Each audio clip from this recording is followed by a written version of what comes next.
If there was a single word that best described William Carter, it would be gifted. He had been a straight-A student for as long as anyone could remember, with a near-photographic memory. Academic subjects came easily to him. Whether math, English, or science, there was no area he couldn't master. Schoolwork was always a breeze, and his wide range of personal interests seemed endless. If there was something to read about, William could learn it, and he was always reading. Known as Willie to his family, classmates, and the few friends he had, he was often shunned by the other students at Michael's high school. Labeled as the typical nerd, few saw Willie's true potential. The one person who managed to see beyond this image was Diane Tremont. Diane had moved next door to the Carters about 4 years ago, just as Willie was entering high school. She had recently completed her bachelor's degree in literature and landed her first job teaching English at Michael's. A newcomer to town, fresh out of college and nervous about her new role, Diane quickly befriended the Carter family, who welcomed her with open arms. William's father, Max, offered his help with moving her belongings into her new rental, while Sherry, Willie's mother, focused on preparing a delicious meal for the two of them. Over the following months, Diane grew closer to the Carters, who made her feel like part of the family. Sherry became almost like a second mother, always checking in on her day, her happiness, and whether she was settling in well. Max, on the other hand, was a bit rough around the edges, occasionally crude but harmless, with a sharp wit and sense of humor that made him impossible to resist. And then there was Willie. Willie was quiet and shy, but yet there was something special about him. If you could manage to get him talking, which was a task in and of itself, he could discuss just about any subject with the intensity and knowledge of a college professor, quoting facts, figures, theories, and their authors straight from memory. Diane had of course inquired about Willie's vast intellect and why he was still in the normal phases of high school, when he could have easily tested out and advanced to a much higher degree of learning. Sherry confided that she and Max felt that Willie needed the social structure that would be provided by being around people of his own age group. After high school was completed, Willie was free to handle college at whatever speed he chose to. Sherry did mention that perhaps this restriction was a mistake, since Willie showed almost no interest in his high school classmates and preferred to spend his time with his nose stuck in either a book or his computer screen. His only social outlet seemed to be the gym that he joined a few years back. She said that he attends it about 3 times a week, and although he doesn't say much about what he does there, Sherry had noticed that his physical appearance seemed to improve greatly. Hoping that he must at least be interacting with someone there, she never really pushed him for any more information. Diane could tell that Max and Sherry, though nice enough people personally, were just of average intelligence and may not fully understand the complexities of their son's rather exceptional gifts. With no one else to do it, and since she was new to teaching and a bit gung-ho, Diane took it upon herself to befriend Willie and try to guide him into using his mind to the best of his abilities. Although he was not officially her student yet, she still demanded great things from him, and he always delivered far beyond her wildest expectations. They talked about books, political subjects, and technological advancements, each challenging the other to keep up with the latest goings-on in the world beyond their little community. As Willie entered his senior year of high school, he knew that he had secretly fallen in love with Diane over the last few years. His fantasies included not only the giving and receiving of pleasure through the coupling of their variously body parts in every position that his advanced copy of the Kama Sutra described, but also the accepting of his proposal of marriage and the birth of their future children. Willie knew that Diane, or Miss Tremont, as he would soon be calling her, at least in her classroom, shared none of his feelings and thought mainly of him as a friend, or possibly even a little brother. Although only 5 years his senior, Willie realized that Diane could never fall for him as a mere high school student, but perhaps, just maybe, he would have a chance with her after college. That is, of course, if she hadn't found someone else by that time. Willie knew that Diane was a strict teacher, and he suspected that she would be roughest on him, demanding only that which she knew he was capable of producing. She was big on discipline and kept a wooden paddle hanging beside her desk out in plain view, where her students would be sure to notice it. She promised to tan the hide of any student she felt did not show her proper respect or turn in their assignments when due. Willie was not concerned about this, however, as he had always been the perfect straight-A student. He had never been suspended or punished, he had never served detention, and his school record was spotless, and besides, Diane was his friend. Willie turned 18 during his senior year, and everything seemed to be going his way. His grades were impeccable, and he thought he had a real shot at being valedictorian. He had aced his SATs, applied to MIT, and was anxiously awaiting their response. Willie and a few other students were invited to attend a competition that one of the major universities was hosting, where they could win a $5,000 scholarship to the college of their choice. The game was set up similar to Jeopardy, and although the top prize was not substantial when compared to the cost of most college tuitions, it would definitely help and look good on a transcript as well. 2 other students from Michael's were in attendance, along with himself. Miss Trimmin, as he still had to call her, had volunteered to be the chaperone and driver for the trip.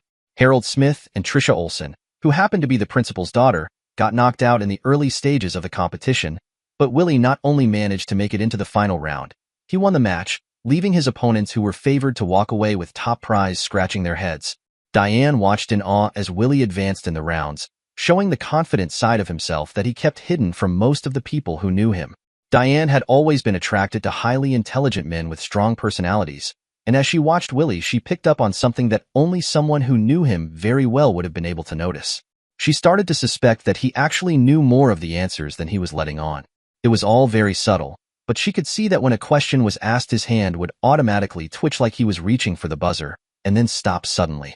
His eyes also seemed to light up a bit, and there was this tiny smirk that would come across his face for just a second and then would quickly disappear, leaving Diane to believe that he was letting the other players appear to be giving him a more respectable challenge than was actually the case. She came to the conclusion that he wanted to win, yet he did not wish to crucify his opponents. It was during this time that Diane began to realize just how attractive Willie really was. Diane Trimmin grew up rather shy herself. She was smart as well as frugal, and she took most of her required courses at a junior college before moving on to a 4-year university to get her degree. Although she did not enter college a virgin, the after-prom experience did little to satisfy her high sex drive. Diane decided to acquire a small array of toys, which were meant to help ease her desire for human companionship of the opposite sex while allowing her time to concentrate on her studies. Her plan was going fine for the first few semesters, until she walked into his classroom. Dr. David Morgan was a 30-something recently divorced and brilliant instructor of mathematics at the university Diane attended. His class was a requirement, and although she struggled with the subject, she had no choice but to sign up. At first, everything seemed to be going okay for her, but during the second half of the semester, she started to really have problems with the assignments. The F she received on her pop quiz told her that she was in trouble, and rather than fail the class, she went to the professor for help. Curiously, instead of assigning her a tutor, he took it upon himself to try and open her mind to the complexities of the subject matter. He had her come in during and after office hours, corrected her assignments before she had to turn them in, and made up practice tests just for her in an effort to help improve her grades. The day she aced the final exam, securing her a solid B in the class, she came to his office and engulfed him in a big bear hug. When he bent down and placed his soft, hungry lips to hers, all forms of reason suddenly decided to take an extended leave of absence, leaving only passion and desire to drive the vessel of her body to its intended destination. They ended up locking the door, closing the blinds, and making love, or at least lust, on the couch in his office for the next several hours. Diane discovered an outlet to her sexual frustration that only an experienced lover could provide, and her toy collection couldn't compete with it. This began a long-term affair which lasted throughout the remainder of her time at the university. David Morgan rented an old farmhouse about 5 miles outside of the town in which he taught. It was spacious and cheap, with the nearest neighbor being over 1.5 miles down the road. This allowed him the seclusion and privacy necessary to carry on whatever affairs he may choose with minimal risk of being caught. Diane ended up practically living with him, and although she never spoke of her secret lover, even to her closest friends, it was painfully obvious that she was at least unofficially off of the dating market. After graduation, Diane wanted to go public with their relationship, but David convinced her that if someone were to suspect that they were having an affair while she was his student, it could put both of their careers in jeopardy. Although she didn't like it, Diane agreed to carry on a long-distance relationship with David for a couple of years, and then they could claim to meet up again, fall in love, and finally be able to go out in public as a couple. As Diane and the 3 students were sharing dinner together and talking about the contest that Willie had won, they were approached by a representative of the university that was hosting the event. "Good evening and congratulations. My name is Dr. Simmons, and as director of the events held here today, I would like to extend an invitation for the 4 of you to stay on an extra day as our guest and have a tour of this fine university. I assure you that we have many opportunities here to offer students like yourselves, and we would love to have a chance to discuss them with you on a more personal level," he stated. As Harold and Tricia were eagerly contemplating this new turn of events, Diane quickly stated that she couldn't possibly afford to spend another day away from her work at home. Willie, of course, knew that this was not the case, as she had confided in him before they left that she had got all her grading finished and was looking forward to a relaxing weekend with nothing to do. Diane hoped that Willie would not rat her out to the others, and of course he didn't. "I have a possible solution, Miss Trimmin," Since everyone here is at least 18 years old, I suggest that we call their parents and get permission for them to stay on unchaperoned. I would then be happy to personally see to it that they get back home safely after the tour tomorrow, Dr. Simmons replied, smiling. Diane wasn't too keen on the idea, but the others seemed excited about the prospect, and with them all being of age, she really didn't have much say in the matter, especially when all of their parents approved of them staying. After all, she figured that since Trisha was the principal's daughter, and if he approved of the situation, then it must be okay. She did, however, make sure to personally speak to him as well as all the parents, just in case one of them tried to pull a fast one by claiming to have permission to stay when they really didn't. Willie, although having his heart set on MIT, decided that a tour of this university would be a good experience, and if word got back to MIT that other colleges were interested in him, it might make them more eager to offer him a deal. With Dr. Simmons taking responsibility for Willie and the others, Diane decided to head back early. On her way home, she was replaying the scene where Willie was on stage.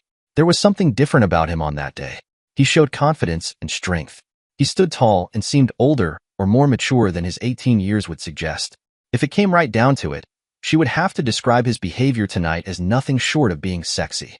It frightened her to know that she could feel this way about one of her students. Willie, being her neighbor and friend on top of it, made this situation all the more stressful. Diane knew that she was sexually frustrated being away from David for so long, but she couldn't let her desires cloud her judgment and force her do something that she may later regret. As she was going over this in her mind, she looked down at the map and realized that the university she graduated from was not that far out of her way. Feeling excited as hell and without any students to attend to, she made the changes to her GPS, and an hour and a half later pulled into David's driveway for a surprise visit. David seemed shocked, and for some reason even a bit nervous, when Diane crawled into his bed unexpectedly in the middle of the night. He had long since given her a key to his place when she practically took up a residency there herself during her college years. David felt that he had masked his reaction rather well, and the couple went on to have a marathon sex session that would have put any adult movie to shame. It started right after she arrived and stretched long into the wee hours of the following morning, leaving Diane both tired and satisfied as she left David's house Sunday afternoon. Willie was surprised to find that Diane had not returned home when he arrived Saturday night after being dropped off by Dr. Simmons. He started to get a bit concerned until he saw her car pull up a little after 5 p.m. Sunday evening.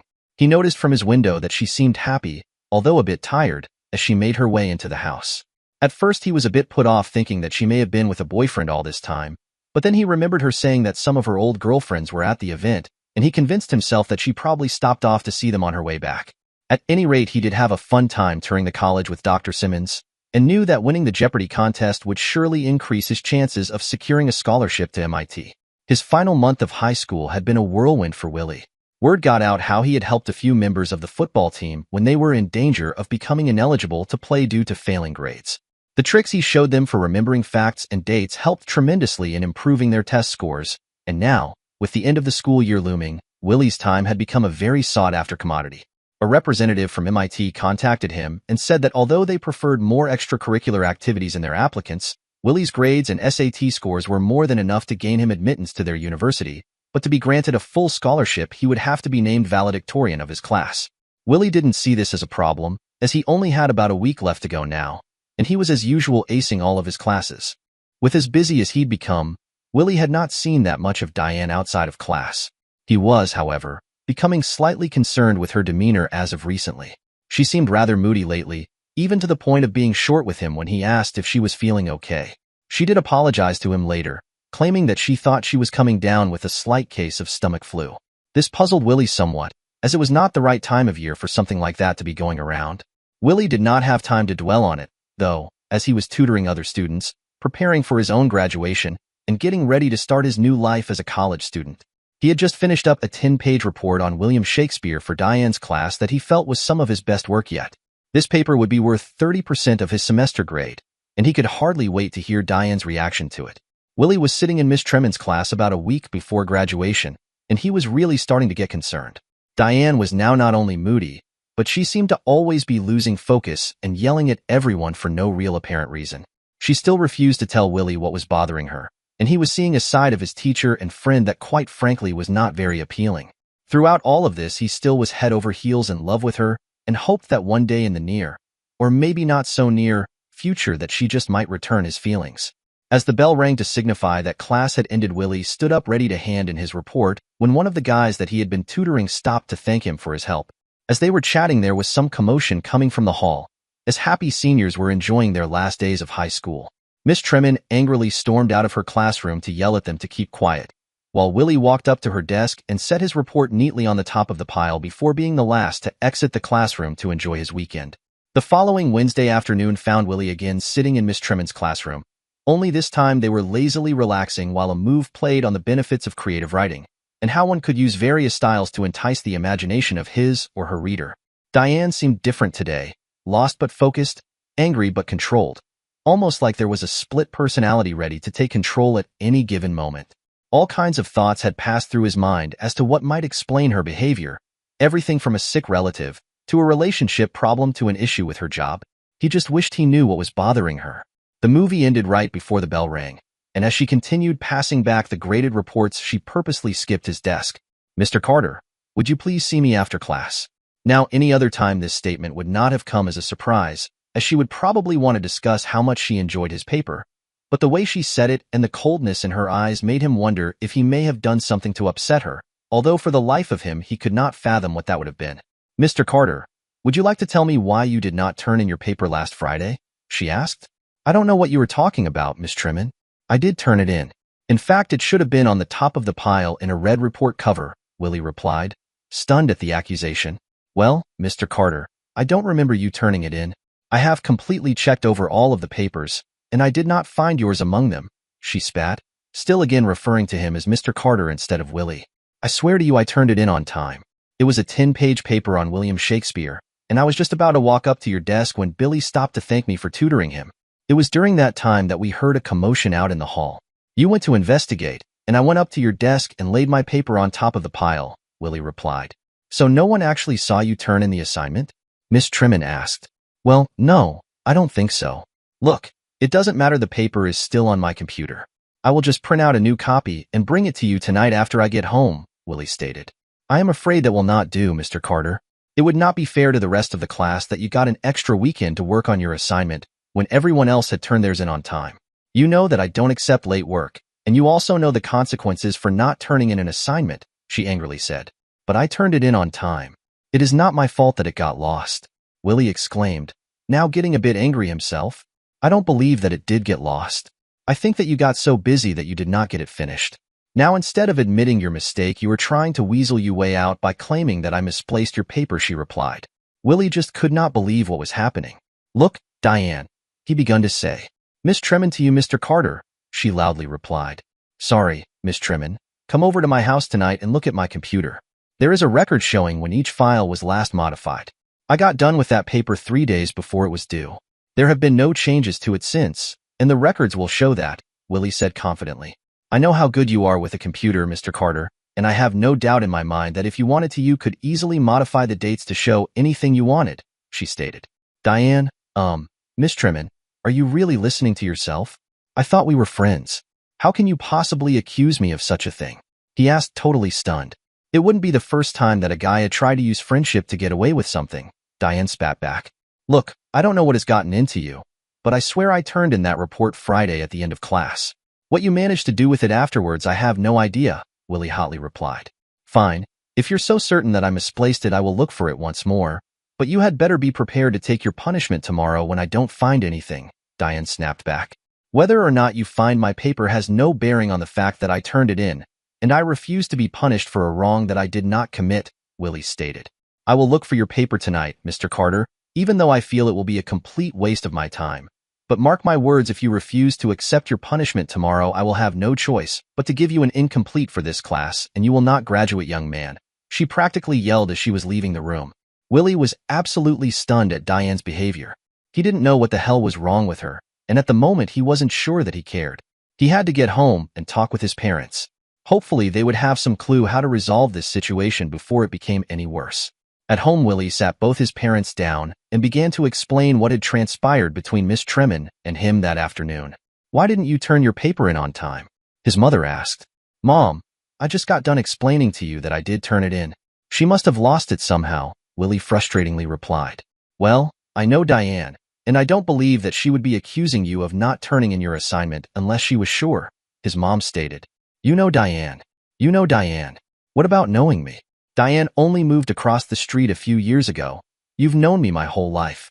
In that time, have I ever once not turned in an assignment on time? Have you ever been called to school because there was a problem? Have you ever known me to openly lie to you about anything? Haven't I always brought home straight A's on my report cards? Haven't I been nearly the perfect son these past 18 years? Willie spat back in a raised voice. Yes, you have been a great son all these years, but I still don't believe that Diane would be acting this way unless she was 100% sure that you did not turn in your assignment. Now, if she finds your paper, fine, I will be the first to offer you an apology, but know this, I will not let you miss up your graduation by refusing to take your punishment. Is that clear? She said.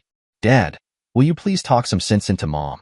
I have done everything I can to prove that I turned in my report on time, including offering to have Diane come over here and look at my computer to see that the last time my paper was modified was 3 days before it was due, Willie pleaded. What was her response to that, he asked. She said that I was smart enough to manipulate the dates to show whatever I wanted them to, he explained. Well, could you? He asked, grinning. Probably if I researched how to do it, but I never would, he complained. Well, son, I agree with your mother. It sounds like Diane has put a lot of thought into this, and you must have done something to make her feel this way, he replied. I just can't freaking believe this. My own parents don't believe me. Some family loyalty, he yelled. Well, fine. Who needs you? I will just go to Principal Olson's office tomorrow and tell him what's going on. I am his best student. I'm sure that he will believe me, Willie screamed as he ran to his room, slamming and locking the door. I have never seen Willie that upset, Max. What if he is telling the truth? Sherry asked her husband. Look, honey, you know perfectly well that boys his age do all kinds of things that they try to get away with. He was just caught this time, is all, and now he has to own up to it and take his punishment like a man, Max replied. But what if he is innocent? She asked back. Do you really think Diane would put him through all of this if she wasn't sure? He asked his wife. Well, no, but maybe I'd better call her and get her side of it, she replied, picking up the phone. Sherry, put down the phone. He is a grown boy. He doesn't need his mommy to fight his battles for him. Besides, if he is not guilty of this, I am sure that he has done something wrong that he has gotten away with, he said. Oh, Max, that's terrible, she replied. Come on, Sherry, by the time I was his age, I had pulled more stunts than I care to remember. Believe me, no matter how it seems, he is no angel, Max said. I guess you're right, Max. Anyway, I trust Diane. If she said he did wrong, then he probably did, Sherry replied. Let's go to bed. But Max was not right. Willie had walked the straight and narrow most of his life, focusing on grades and his future rather than the trouble he could get into. I'm sorry, Willie, but since no one actually saw you turn in your report, there is really nothing that I can do, Principal Olson stated after Willie had explained the situation to him. Why should I be punished because Miss Trimmin misplaced my report? I told you that it has not been changed on my computer since 3 days before it was due. That proves that I had it done on time, Willie pleaded. I understand what you are saying, William. I really do. But Miss Trimmin has been teaching here for a while now, and I have always found her a tough but fair instructor. I just would not feel right about overriding her decision on this matter, he said. Sir, you know that I am one of your best students. I have never been sent to you for any problem that I have caused. I have an impeccable school record, and the wall outside this office contains quite a few academic achievements that I have won during my time here. This paper represents 30% of my grade. I swear to you I handed it in on time. I would think that someone with my reputation deserves at least the benefit of the doubt in this matter, Willie stated. I'm sorry, William. I do agree that you made some valid points. However, I still feel that Miss Trimmin is a fair and competent teacher, and I will not override her decision in this matter, he said. But Principal Olson, Willie started to say. I have made my decision, young man. Now if you'll excuse me, I am rather busy. Good day, Mr. Carter, he stated, dismissing Willie. Well, Mr. Carter, I searched through my papers again, and I still didn't find yours among them, she smugly stated. Look, Miss Trimmin, I am in a no-win situation here. Just suppose for 1 minute that somehow my report got lost after I turned it in. You tell me what would I need to do to prove to you that I really did hand in my paper on time? Willie asked. If you turned in the report, I would have found it by now, she replied. I am very disappointed in you, Mr. Carter. I thought that by now you would have owned up to your actions, she said. And I, Miss Trimmin, am disappointed that you are not using logic or reason in this matter. Why is it so much easier for you to believe that a straight-A student who has always handed his assignments in on time suddenly not only fails to turn in a paper that is worth 30% of his grade, lies about it, and manipulates computer records to show that he had the report done days in advance. But it is impossible to fathom that the great Miss Tremond could actually lose a paper. He asked angrily. Look, I see no point in discussing this any further. I am giving you a 0 on the report, and if you refuse to take your punishment, I will be forced to give you an incomplete for this class, and you will not graduate. I cannot let my friendship with you impair my duties as your teacher, she said. Well, I am not going to let you mess up what I have worked 4 years to accomplish, so I will submit to your damn punishment. But know this, as of right now our friendship is over, Willie hotly replied. Watch your language, Mr. Carter. Now drop your pants and bend over the desk, she spat. What? Willie asked, totally bewildered. You heard me, shorts too. I do not want anything to come between your backside and my paddle, she stated. Fine, do your worst, lady, but I will never forgive you for this, he angrily replied, as he reluctantly took the position of shame. And then it began. Smack after painful smack could be heard as her paddle made contact with his poor defenseless rear end. Tears welled up in his eyes as she repeatedly struck him far more than a situation of this magnitude allotted for. His once all-white bottom now took on an angry reddish color with white streaks and purple welts. When she was finished, he rolled off her knee onto the floor, bawling like a baby.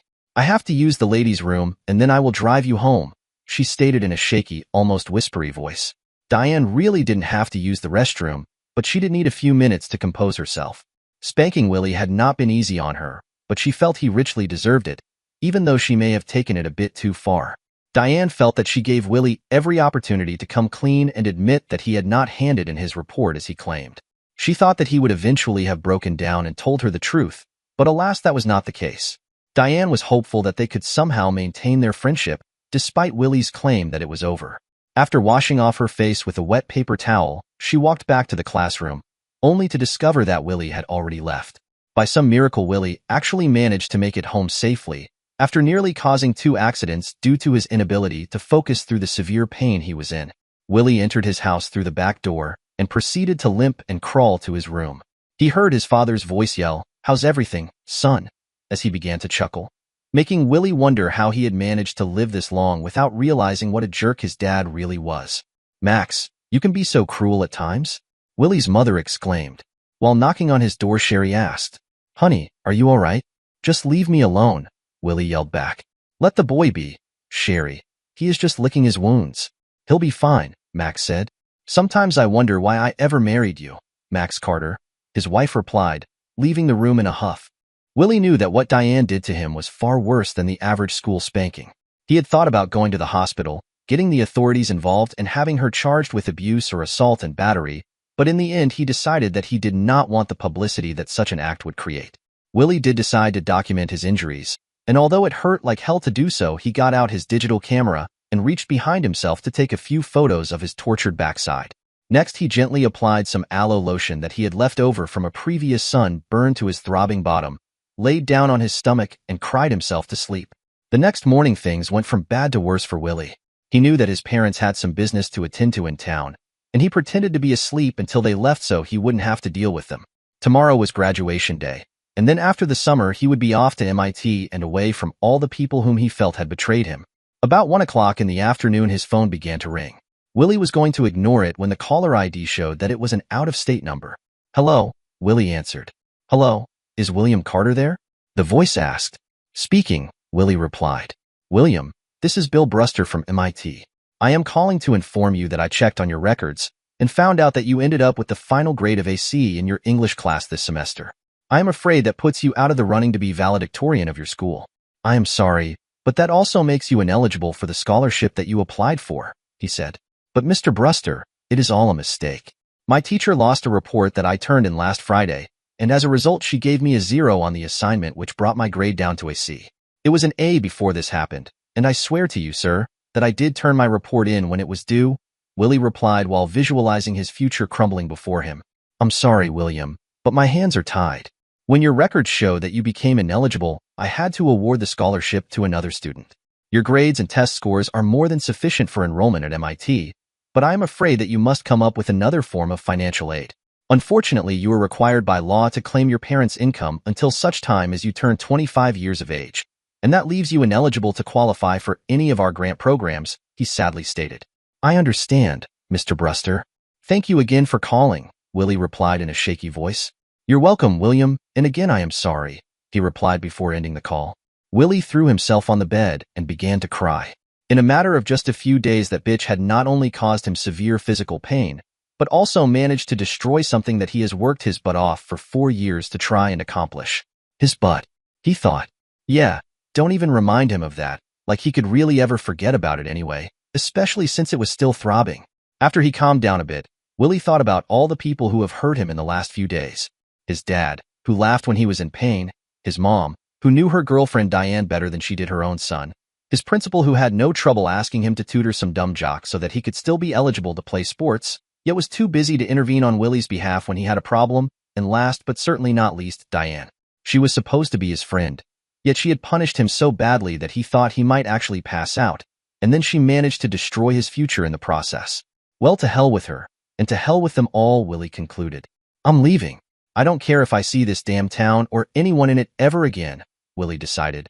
But before he could make his exit, he still had one thing left to accomplish. The Carters returned late that evening after doing some shopping for their son's graduation party the following day. The pair actually seemed to be getting along a bit better today, as Max had wisely decided to refrain from making any snide remarks about the situation with Willie and Diane. Max wasn't a bad guy, actually, but his old school upbringing and his warped sense of humor could sometimes be misconstrued as malicious when it really wasn't meant to be. Sherry knocked on his bedroom door before trying the handle only to find it locked again. Willie did not acknowledge her request to talk to him, and a few seconds later he heard her footsteps as she walked away. Willie was up early the next morning and left before his parents got out of bed. He did leave a note, but it simply stated that he had an errand to run and would be back later. He signed it J. What brings you in today, William? Principal Olson asked nervously. I came to pick up my diploma, Willie answered. But wouldn't you prefer to wait and receive it at graduation tonight with the rest of your classmates? Principal Olson asked. If that was what I wanted, I wouldn't be here right now, Willie replied coldly. Very well, he sighed, as he dug through the stack of diplomas on his desk until finding the one with William's name on it.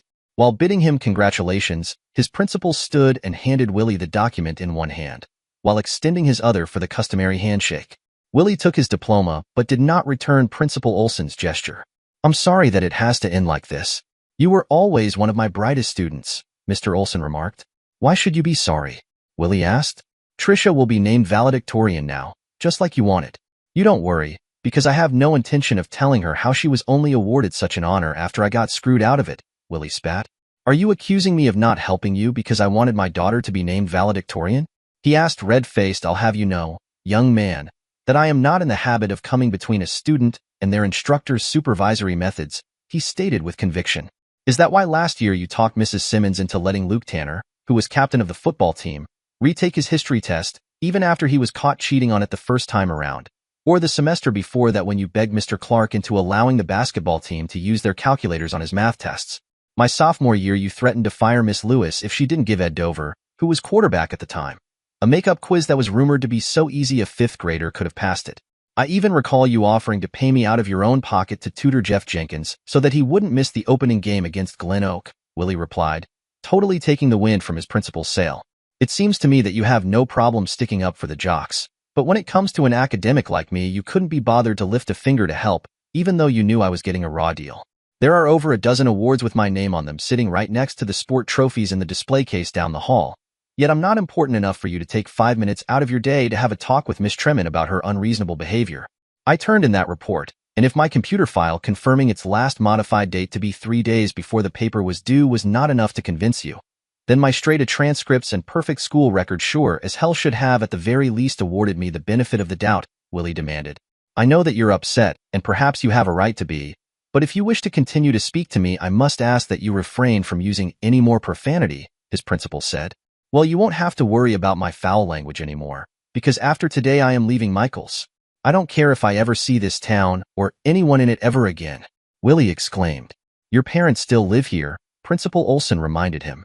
And they are part of the reason I'm leaving, Willie replied, as he exited his principal's office for what he hoped would be the last time. Willie waited around until it was almost time to leave for the graduation ceremony before returning home. Although he had no intention of attending himself, he wasn't about to tell that to his parents. Where have you been? His mother asked as he walked through the door. I was just out talking to a guy about my plans after graduation, Willie replied.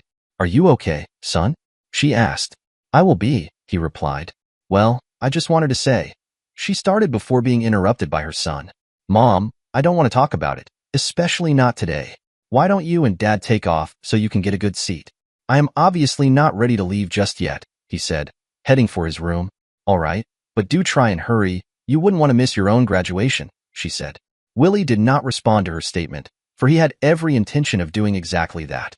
Diane Tremon was just getting in her car to leave for the graduation ceremony. She placed a box of ink pens that had class of 20XX behind her seat in the back. They weren't much, just a memento to express her congratulations to the senior class. As she drove, her thoughts returned to Willie. She hoped that he would accept her token without causing a scene. Diane had previously purchased a much nicer gift for him, in hopes of delivering it at his party tonight. She doubted now that she would still be welcome after what transpired between them 2 days ago. After finding a parking place in the already crowded lot, she reached back to retrieve her pins, but the box slipped out of her hands, spilling its content all over her back seat. Shit, Diane said, as she crawled in the back of her car to collect her gifts. As her hand went behind the passenger seat of her car, it wasn't a pin she felt, but a folder of some sort. Remembering that she had previously cleaned out her car a couple of weeks ago, Diane now had a pretty good idea of what she was holding. With trembling hands, she opened the folder to reveal the top of the title page, which read William Shakespeare, His Life and Legacy, and at the bottom were the haunting words written by Willie Carter. Dear God. No, she exclaimed aloud, as tears began to flow from her eyes, smearing her makeup and clouding her vision. Her memory became painfully clear. She had left school that evening, placing the stack of papers on the front seat, and made the long drive to her boyfriend's house, intending to deliver some news in person. She wanted to surprise him with the news that he was going to be a father.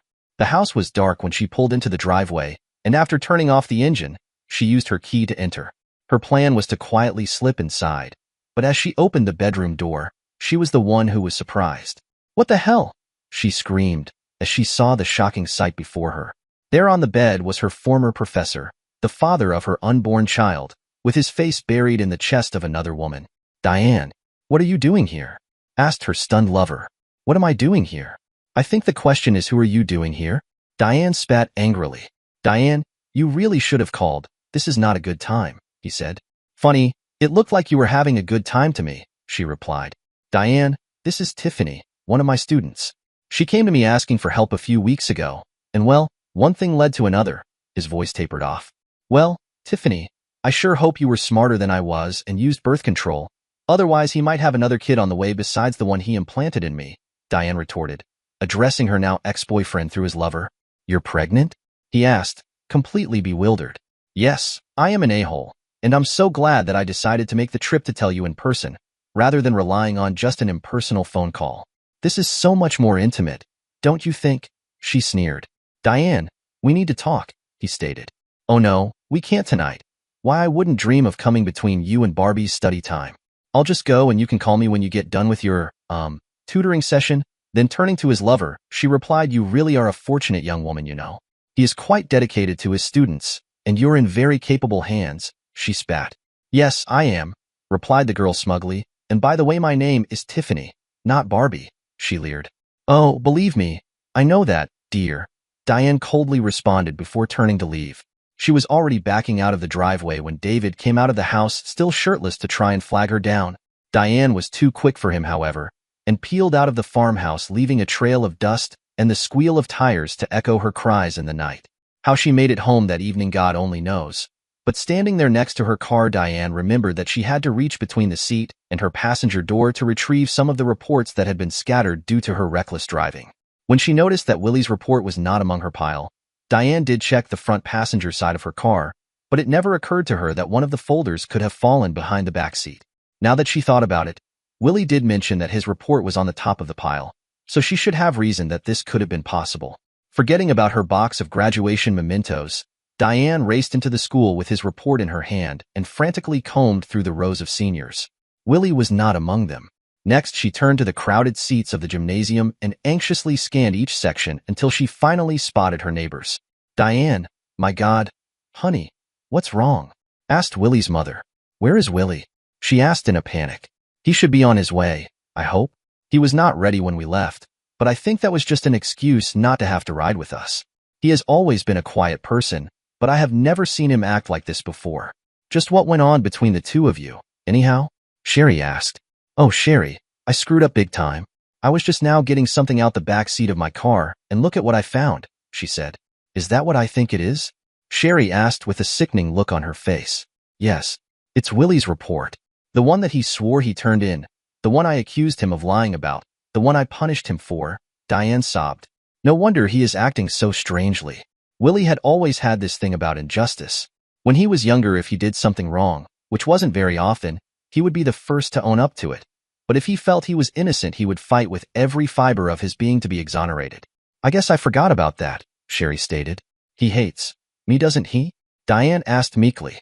Right now, I wouldn't be surprised if he didn't hate all of us.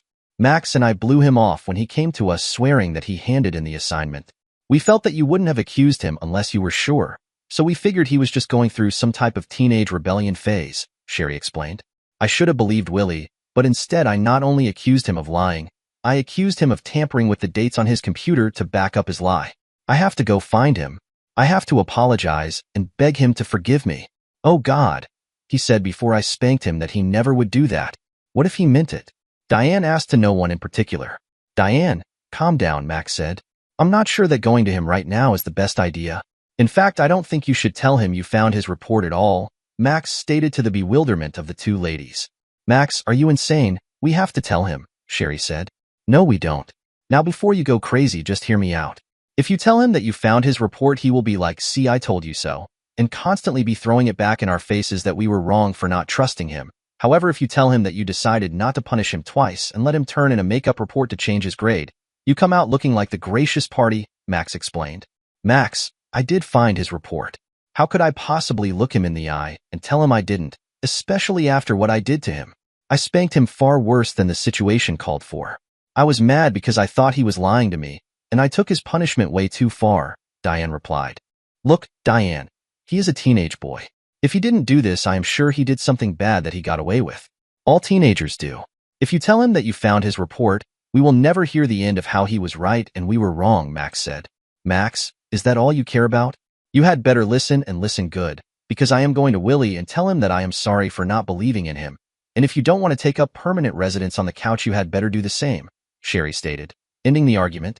Where is he? Sherry asked. He should have been here by now, she said. I am going to go find him, Diane stated. You can't. The ceremony is set to begin in less than half an hour, Sherry exclaimed. I don't care. I have to find him, Diane replied, heading towards the door. Willie had been planning to leave earlier, but being injured had inhibited his mobility, making packing that much more difficult. He had just closed his last suitcase and was dragging it to the foyer when the doorbell rang. Shit, Willie thought. Who could that be? He wondered, looking out the peephole to find his worst nightmare standing on the porch. I know that you're in there, Willie. Please open the door, Diane begged. Running over the scenarios in his mind, Willie concluded that the fastest way to make Diane leave was to face her. Mom and Dad aren't here, Willie said, with the door cracked just enough to see out of. I came to see you, Diane replied. You are the last person I want to see, Willie stated. I know, but please let me in anyway. I did come to apologize, she said. Please just leave me alone, Miss Tremon. I don't need to have to deal with you today on top of everything else, Willie replied. Look, I have to talk to you and I am not leaving until I do so, Diane stated. Throwing his hands in the air in frustration, Willie finally relented and let her in. As she walked through the door, Willie noticed the red report folder clutched in her hand. Can I assume that the folder you're carrying is my missing report? Willie asked coldly. Yes, she said meekly. I found it today in the back of my car. It must have fallen off the stack and slid under the seat, she said. I can't even begin to tell you how sorry I am. I feel absolutely terrible for what I put you through. I know I don't deserve it, but is there any way you can find it in your heart to forgive me? She asked, tears streaming down her face. I believe I have already addressed that question, Miss Tremon, and my answer has not changed, Willie stated. Please call me Diane, she asked in a low voice. No, I don't think so. The Diane I knew is dead, if she ever actually existed to begin with. Her replacement is some evil bitch that gets her jollies from beating her students and ruining their lives. He shouted. Willie, please, I know I hurt you, but I didn't ruin your life, she replied. Instead of saying anything else, Willie just handed her a printout of the email that Mr. Bruster had sent him after they talked yesterday. It explained him losing the scholarship and why. When Diane finished reading the letter, she was now openly sobbing. "Oh God, what have I done?" she asked, looking upward towards the heavens. "I'll fix this. I'll make it right.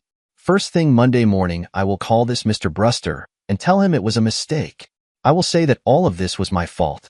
I'll make him listen. I'll change your grade in the record book. She started to say.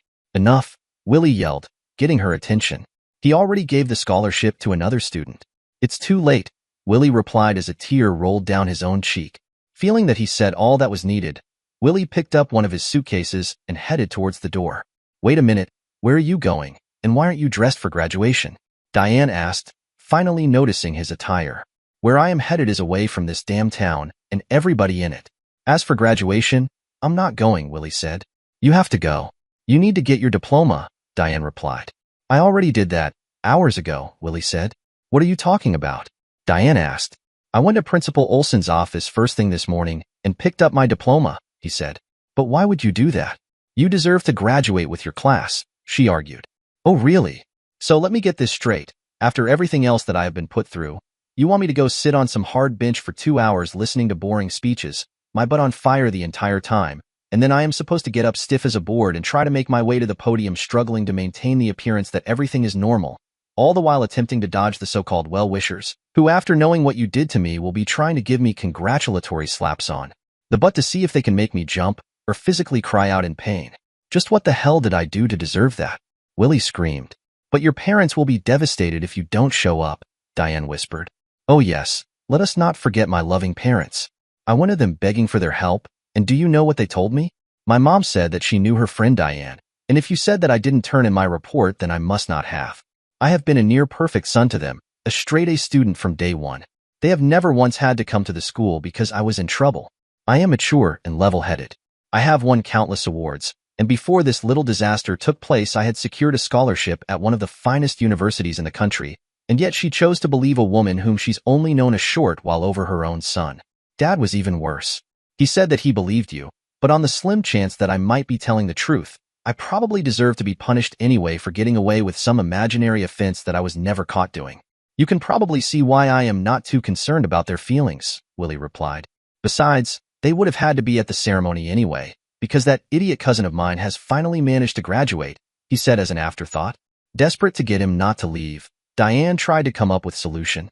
"Look, I have an idea. Go put on your cap and gown and I will drive you to school. If we hurry, we might just make it," she said. "I already told you I'm not going to graduation," Willie yelled. "Please just hear me out. I will slip your diploma back in its proper order, and your parents will never know that you even had it. If you do this for me, I will give you a graduation present that you will never forget," Diane said seductively. "You already did that," Willie said, rubbing his sore butt. "This gift I know you'll enjoy," Diane said with a wink. "What makes you think I want anything from you?" Willie asked, while starting to grasp her meaning. "Oh, you'll want this. You have for a long time," Diane said, smiling. "Maybe my desires have changed," Willie replied smugly. "Oh, I doubt it," Diane said, although she was beginning to doubt her conviction as she noticed that a certain portion of his anatomy had not risen to the occasion. "Just so there is no confusion here, what exactly are you offering?" Willie asked. "Myself. A full accesses pass, if you will. After your party tonight, tell your parents that you are going to a friend's house for the evening. Drive around the block and pull into my garage and shut down the door. I will be waiting to rock your world. I'll even kiss your poor little bottom and make it feel all better," she answered, smiling. "Not interested," Willie said. "But why?" she asked. Instead of answering, Willie came back with his own question. "Before this whole mess started, is this the graduation present you had intended to give me?" he asked. "Well, no, but after all I put you through, I felt you deserved something special," Diane admitted, still stunned that he hadn't jumped at her offer. "I would rather pay for my first time than to have you give me a mercy sex," Willie replied, picking up his suitcase and heading for the door. A distraught Diane could only watch as Willie loaded up the rest of his things into his car. Next, he entered the kitchen where he proceeded to remove his house key from its ring and place it next to his graduation cake. Finally, Willie took an envelope from his pocket and placed it next to his key on the table. "I'm leaving now, Miss Trimmin," Willie stated. "Do lock up on your way out," he requested before getting in his car and driving away. Diane assumed that Willie had at least left his parents a goodbye letter, but later would learn that it was merely a computer printout of the dictionary definition of the word betrayal. It had been a few years since anyone had seen or heard from Willie. Diane gave birth to Timothy about 8 months after his disappearance. She still lived in the same house and had remained close friends with the Carters almost to the point of becoming family. Diane was busy doing up some dinner dishes as a news bulletin interrupted the talk show she was halfway listening to. It seems that there was an attempted bombing of an embassy building that the vice president was visiting that evening. Reporters got word that the terrorist plot was foiled by Sergeant William Carter of the U.S. Marine Corps, who had been injured during the attack. More information would follow as it was released. Diane jumped up and grabbed the phone. With trembling hands, she finally managed to dial the Carter residence. "Hi, Diane. It's about time you gave us a call. Max and I were starting to wonder if you and that godson of ours fell off the face of the earth," the woman said, not giving Diane a chance to get a word in edgewise. "Sherry, turn your TV to a news channel," she yelled into the phone. "Why? What's wrong?" she asked. "Just do it," she exclaimed. Sherry actually dropped the phone when she saw her son's name flash across the television screen, and while sinking onto the couch screamed for her husband. When Max entered the room, his wife, who was at the moment unable to form a coherent sentence, only pointed towards the TV screen in horror. Through stunned at what he was seeing, Max managed to notice the phone laying on the floor and the muffled voice that was coming from it. "Hello. Yes, we see it too. No, I had no idea he was in the Marines. Yes, if you can get another neighbor to watch Finn, I'm sure that Sherry could use your support." "Thanks, Diane. We'll see you soon, goodbye," Max said. After letting Diane in and regaining some of his composure, Max decided to call Frank Miller, a friend of his who retired from the military a couple of years back. Max knew that Frank was once pretty far up the chain of command, and hoped that he still had enough clout to get the information the Carters required. "Frank, I swear to you I had no idea he joined the Marines. We had a bit of a falling out and I haven't seen or heard from him since he graduated." "Okay, thanks, Frank. Bye," Max said into the phone. "Well, what did he say?" Sherry asked. "Frank told me that he would make some calls and get back to me as soon as he learned anything," Max replied. "What I don't understand is why no one from the Marines has contacted you guys yet," Diane said. Frank wondered about that as well, and the only thing he could come up with was that we were never listed as Willie's next of kin, Max explained. "But that doesn't make sense. We are his parents," Sherry exclaimed. "Well, if you recall that his goodbye letter to us was the dictionary definition of the word betrayal. I think that should pretty much answer your question," Max grimly replied. "All of this is my fault.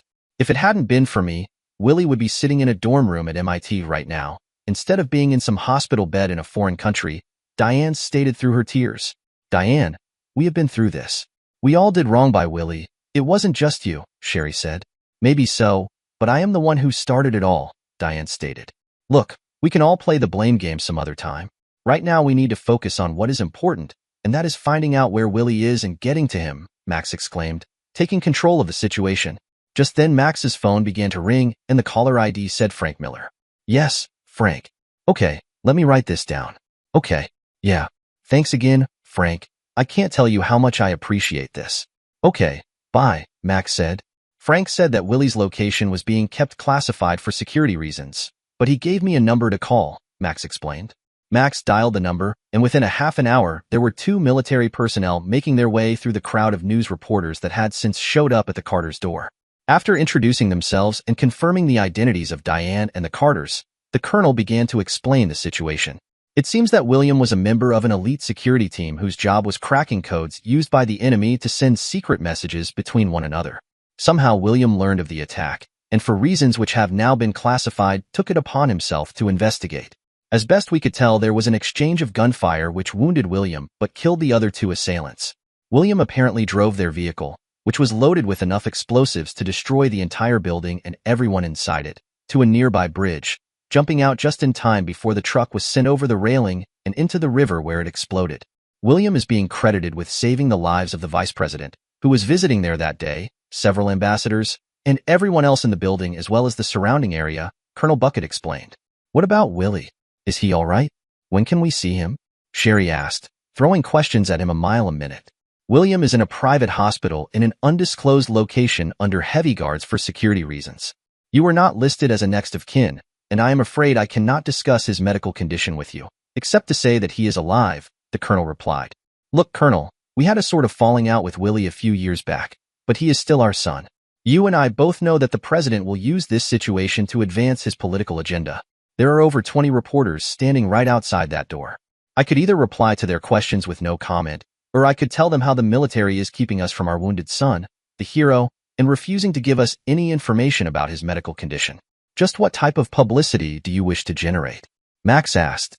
Please give me a moment. I have to make a phone call, Colonel Bucket said. Upon returning, the colonel stated that William was in fair condition. His left arm was broken, but the surgeons had removed the shrapnel with no permanent damage other than scarring. He was cut up quite a bit from jumping out of the truck and had a mild concussion from when his head hit the pavement. I am authorized to escort you and Mrs. Carter to the airport, where you will board a private plane that will take you to where William is being held. I am sorry, Miss Trimmin, but only the Carters are allowed to go. I must, however, ask that you not to divulge anything that you have heard here today to anyone, as security is still our primary concern, the colonel stated. What about my employer? Max asked. We will take care of that, the colonel replied. How should I dress? Sherry asked. For warm weather, he said. Sherry, please tell Willie that I am so sorry, and if there is anything at all I can ever do for him, please don't hesitate to ask, Diane replied before she was escorted back to her home.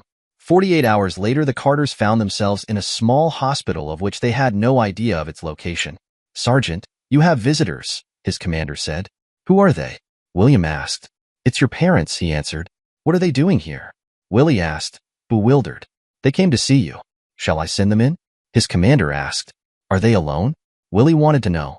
Yes, a Miss Trimmin wanted to come with them, but it just wasn't allowed, he said. Do I have to see them? Willie asked. Well, I could order you to, but I would prefer not to have to do that, his commander replied. Very well, sir. Please send them in, Willie said dejectedly. Hello, son. How are you feeling? His mom asked. Well, I have seen better days, Willie relied. I hear that you're a national hero now. Son, I can't begin to tell you how proud we both are of you, his father said. Gee, if I only knew that all it would take is gunning down a couple of terrors, getting shot, jumping out of a truck that was going off a bridge and saving the vice president, to get your approval, I could have gone straight for the gusto and skipped all that straight-a crap in high school, Willie sarcastically replied. Son, we know that we messed up by not believing in you in high school, but you never even gave us a chance to apologize. You just left, not letting anyone know where you were, or what you were doing. If it hadn't been for you making national headlines, we still wouldn't know where you were. Speaking of which, where are we anyway? No one will tell us, his dad asked. Actually, no one will tell me either, Willie stated, as the three of them burst out laughing. Ow. Whoever said that laughter was the best medicine has never tried to do it while recovering from being shot, Willie stated through a half grin. Willie, all of us are very sorry for whatever part we played in causing you to leave town. And by all of us I speak for Diane as well, his mother began. Mom, I can never forget what happened. Or the fact that none of the people that I trusted or cared about either believed in or stood up to help me when I needed it. I will try to get past it and move on. But what Diane did to me I cannot forgive. There is a side to that woman that you have never seen, and I never want to see again. It will take time, but eventually I hope that I'll be able to forgive you and Dad and start to build at least some type of relationship between us. Know this, however. I do not ever plan to see, nor do I not want to hear about the likes of Diane Trimmin ever again. To me, she doesn't exist, and if you continue to bring up her name, it is going to be really difficult to repair our relationship, Willie stated. Oh, and by the way, Mom, I haven't gone by the name Willie since I left. Please try and call me William from now on, he requested. The Carters soon left their son to get some rest and were escorted to a small apartment near the hospital, where the military had put them up for the time being. It was obvious that Willie still held a lot of resentment towards them for what happened to him in high school. Sherry knew that Diane felt terrible for what she did to him, and although there were extenuating circumstances which Willie knew nothing about, Sherry was bound to secrecy by the promise that she had made to Diane. For the next few weeks, the Carters lived in the apartment near the hospital. They visited daily, and although their relationship was improving, his mother still managed to slip Diane's name into their conversation from time to time. Willie was told that he would be awarded the Congressional Medal of Honor and was being solely credited for saving the lives of everyone in the embassy building that day, including the vice president. He was offered a promotion and a big sign-up bonus if he would re-enlist for another few years, and although the money was tempting, he respectfully declined, stating that he had other plans in the works. Sherry had assumed that Willie would be coming back home now that his military service was complete, and was noticeably disappointed to learn that he was moving to California and going into business with a friend he had met a few years back. Mom, this is a golden opportunity. My friend Nate has developed a glass-like material that is totally impervious to fingerprints. His only problem is that the standard method of making a screen touch-sensitive does not work with it. If I can come up with a way to make his material touch-sensitive, It could revolutionize the entire computer industry and subsequently make us a fortune in the process, he explained. Although Max and Sherry were not exactly thrilled with his decision to move out west, or the risky venture he was about to partake in, they knew that to not support Willie this time would surely be the end of their relationship. While keeping their doubts to themselves, they wished their son the best of luck and returned home soon after his awards ceremony had ended. For the next few years, Willie threw himself into his work at the expense of having much of a social life. He redesigned electrodes and developed a processing unit that not only worked with Nate's zombie glass, as they decided to name it, but was faster, more responsive to the human touch, and would require significantly less power to operate than most of the touch devices on the market at that time. The concept was to have a separate, smaller but powerful processor for the sole purpose of controlling the touch panel. This allowed the main processor of the unit to be directed to the other functions of the device. The result was that the tiny bit of energy that the small processor used made it possible for the main processor to consume far less power than it normally would have if it performed all of the tasks on its own. The president and his staff decided to unseal the classified documents of the terrorist attack and use them to help gain public support for the war effort. Willie was asked to accompany the vice president as a guest speaker on several talk shows, as well as other media appearances. Although not really wanting to do this, Willie did have to agree with Nate that the public image he would portray by being a well-known national hero might open doors normally closed to a new small company such as theirs in the business world. It also seemed to open many bedroom doors for him as well, because now he was receiving more offers for dates than most adult stars. Although not going totally overboard, Willie did use this opportunity to advance his sexual skills, while being very careful not to lead anyone into thinking that a long-term relationship was possible, or leaving behind a part of himself that would cause a problem 9 months down the road. Success came fast and furious as business began to realize the enormous potential of zombie glass. Everyone wanted exclusive rights, and they were willing to pay big money for it. Nate and Willie were too smart for that, and realized that if the majority of the industry switched to using their technology, the royalties generated would far surpass the exclusive contracts that were being offered by any one individual company. Some of the big businesses tried to play hardball by initially refusing to adapt to their equipment. They soon discovered that by not keeping up with the latest trends and putting outdated products on store shelves would greatly diminish their hold over the market share. Rich, successful, and a national hero to boot, Willie found that every woman that he came into contact with was looking for an engagement ring. Doing the only logical thing, he stopped dating, and when arm candy was needed for a public affair or personal gratification for a private one, he used Mrs. Tate's professional escort services. During this whole time, Willie had only moderate contact with his parents, which was usually through his mother. He had begged off going home for visits or holidays, claiming to have other plans or just being too busy to take time away from his company. It came as quite a shock to him when his secretary announced that his father was on the phone. "William, I just called to tell you that your mother's biopsy came back benign," he said with joy in his voice. "Biopsy? What biopsy?" Willie asked. "Oh, I thought she told you. The doctors found a lump in her side. Luckily, it turned out to be just some scar tissue from an accident she had a few years back. She probably didn't want to worry you since she knew you were busy with work," his father replied. "I don't care how busy I am. I have a right to know when something like this is going on. She is still my mother, you know," Willie exclaimed. "Take it easy, son. I agree with you, but like I said, I thought that she had told you already. The good news is that the lump was not cancerous, and your mother should be back to her old self in a couple of weeks," Max explained. "I'm sorry. I know you're right, but she still should have told me. May I please speak to her?" Willie asked. "No can do. She is asleep right now. I just got the good news myself and decided to call you first before." Willie's dad started to say, then stopped. "Oh, let me guess, before you called Diane, right?" Willie asked. "Son, I know how you feel about Diane, but she has become one of your mother's closest friends. I think that Diane has been trying to make it up to your mother for causing you to leave town like you did.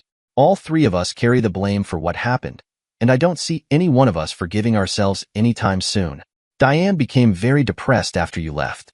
There were circumstances going on in her life at the time that you still are not aware of," Max stated. "So enlighten me," Willie challenged. "I wish I could, son, but it is Diane's place to tell you if she chooses, not mine. Your mother and Diane would both skin me alive if I did. I have said too much already. Please, whatever you do, don't mention this to your mother. She has been through enough already, and I don't want to do anything that would upset her," he asked. "I promise not to mention anything about Diane to Mom, but I do plan on coming to see her just as soon as I can get a flight out," Willie said. "Actually, William, why don't you hold off on that until she is feeling better? I know that she would far more enjoy your visit when she is back on her feet. Can you possibly come for Thanksgiving?" Max asked. I am sure that she would be all better by then, and I know that she would get a kick out of having you home for the holidays, he said. Well, Dad, I won't be able to spend the entire week, but I guess that I could arrange to be gone a few days for Thanksgiving, and maybe even a week during Christmas, Willie replied. William, you have no idea how happy that would make us, Max exclaimed. Son, I know that you don't want to hear this, but Diane always spends the holidays with us. If your mother has to choose between you and Diane, she'll pick you, but it will tear her up inside not to be able to invite Diane, Max stated honestly. Well, you're right, that wasn't what I wanted to hear. But if Mom is so hell-bent on having the both of us for the holidays, then I guess I will try my best to act as civil as possible. I make no promises beyond that, Willie said. Okay, son. So the plan is that we don't tell your mother that we talked, and when she calls you in a few days to extend her yearly invitation for the holidays, you'll tell her that you can make it after all, Max said. Yeah, Dad, that sounds good. I guess I'll be seeing you soon, Willie replied. William, thank you. I know that I don't say this often enough, and Lord knows that I sure as hell didn't while you was growing up, but I do love you, son, and I am very proud of you as well, Max stated with a crack in his voice. I love you too, Dad. Actually, I love the both of you. Then as an afterthought, he said with a chuckle in his voice to lighten the mood, but sometimes I don't like you guys all that much, Willie exclaimed. Max could not keep the laughter out of his voice when he replied, ditto. Son, ditto, he said before ending the conversation. Willie's mother called about a week later to extend her yearly invitation for him to join them for the holidays, although she was pretty certain he would not accept. You know, Mom, I really have been feeling a bit homesick lately. I suppose that I could get away for a few days during Thanksgiving and maybe even a week during Christmas, Willie said. Oh my God. William, do you mean it? She asked. Yeah, Mom, I do, Willie replied. Well, there is just one small problem. You see, I didn't actually think that you would accept, because you never have before. I want to see you more than anything, but I have already invited Diane to join us as well. If I have to, I will rescind her invitation, but I really don't want to do that. I know it is a lot to ask, but do you think that you could try to get along with her? I promise she won't be around the whole time that you are here, his mom asked while waiting for the fireworks to start.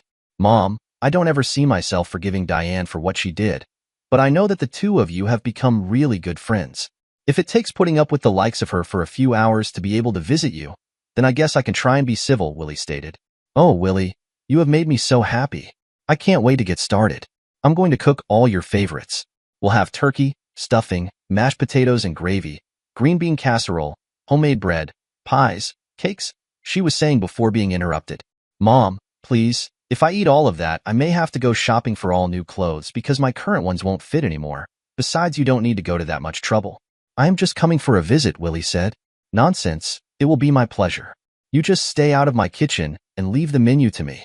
My boy is finally coming home, she exclaimed with such joy in her voice that Willie felt bad about all those times he blew off her earlier invitations. And so it was settled. The prodigal son was finally going back home. Now the only problem was how to sit down and break bread with the woman who destroyed his life just over a decade ago. The time finally came when Willie was to return to his hometown. Although he could have easily afforded to rent a private plane for his trip, hell, he could have purchased one outright if he so desired. Willie reasoned that by using public transportation he would draw less attention to himself. This was a personal visit, and he was not looking for the fanfare or a hero's welcome from the town. Deciding to rent a car was the obvious choice, as it not only spared him a public scene in the airport terminal, but it allowed him a means of escape if things got too difficult at his parents' house. As the driveway he vacated years before came into view, Willie had to squelch the urge to drive on by without stopping. Standing on the front porch with his bags in hand, just after knocking, Willie was completely stunned when a little boy answering the door. Finding his voice, Willie said, "Hello there, son. Is Mr. or Mrs. Carter at home?" He wanted to know. Without directly answering him, Finn yelled out, "Grandma, there is some man here to see you." "Finn, you know that you are not allowed to answer the door to strangers," was all she could manage to say as Diane turned down the hallway and came face to face with Willie. "Diane, did I hear Finn say that someone was here?" Sherry asked as she came around the corner to see her son standing in the doorway. "Oh my God, you're home," his mom exclaimed, throwing her arms around her son and weeping into the collar of his jacket. "What's going on out here?" his father asked as he entered the room to find his wife still clutching to their son. "Oh, William, you're home," he said. Then to his wife he teased, "Boy, Sherry, you could at least let our son step 2 feet into the house before you go and attack him." "Gee, what the neighbors must be thinking," he said, winking at Diane. "Oh, you just hush, Max Carter, or the only thing you'll be having for supper tonight is my foot," Sherry replied, while reluctantly letting go of Willie's neck. Why don't we all go into the living room and relax? Max suggested. Would anyone like something to drink? Max asked. Could I have a soda, Grandpa? Finn asked first. Sure, Finn. Anybody else? He called out. I'll have a glass of juice, if you don't mind, hun, Sherry answered. I'll take a bottle of water, Dad, Willie said. Water sounds good to me as well. Thanks, Max, Diane replied. Finn, why don't you come and help me get the drinks for everyone? Max asked. Okay, Grandpa, Finn said. Here you go, Mr. Finn started to say, holding out his hand to the youngster. Willie replied, you can call me William. Is it all right if I call you Finn? Willie asked. Sure, that is my name, Finn said, somewhat confused by the question. Finn, why don't you go in the other room and watch some TV? Diane asked more as a command than a question. Okay, Mom. It was nice meeting you, William, Finn replied as he left the room before Willie could say the same thing back to him. You're looking good, Willie, Diane said, finally getting up the nerve to speak to him. You don't look so bad yourself, Diane, and actually I prefer being called William now, Willie replied. Oh, I'm sorry, William. Diane apologized. That's all right. Mom probably just forgot to mention that to you. Just like she forgot to tell me that you had a son, Willie said, leaving an open invitation for someone to explain why he was kept in the dark about Finn. Actually, William, I asked your parents not to mention him to you, Diane replied, looking nervous. Well, we can all discuss that a bit later. For now, why don't you tell us how that business of yours is doing? His father asked, trying to defuse the start of a possible argument. Willie silently agreed with his dad that it just wasn't the time to hash out their problems. So for the next couple of hours, everyone just seemed to avoid the sensitive topics, leaving their conversation to flow with ease. Mom, I'm bored. Will you play a game with me? Finn asked. I'm sorry, honey, but I have to help your grandma with supper, Diane replied. I'll do something with you, Finn, Willie replied to the surprise of everyone. You will. That would be great. Do you know how to play Space Warriors? Finn asked. Sure I do. That's a pretty cool game, Willie replied. Wow. Grandpa, will you set it up for us on your computer? Finn asked. Oh, I think that we can manage that ourselves, don't you? Finn? Willie asked. Is that okay with you, Dad? Willie questioned. Sure, William. I set up an old computer in the den for Finn to play with while he was here. Help yourself to whatever you need, his dad replied, still a bit stunned.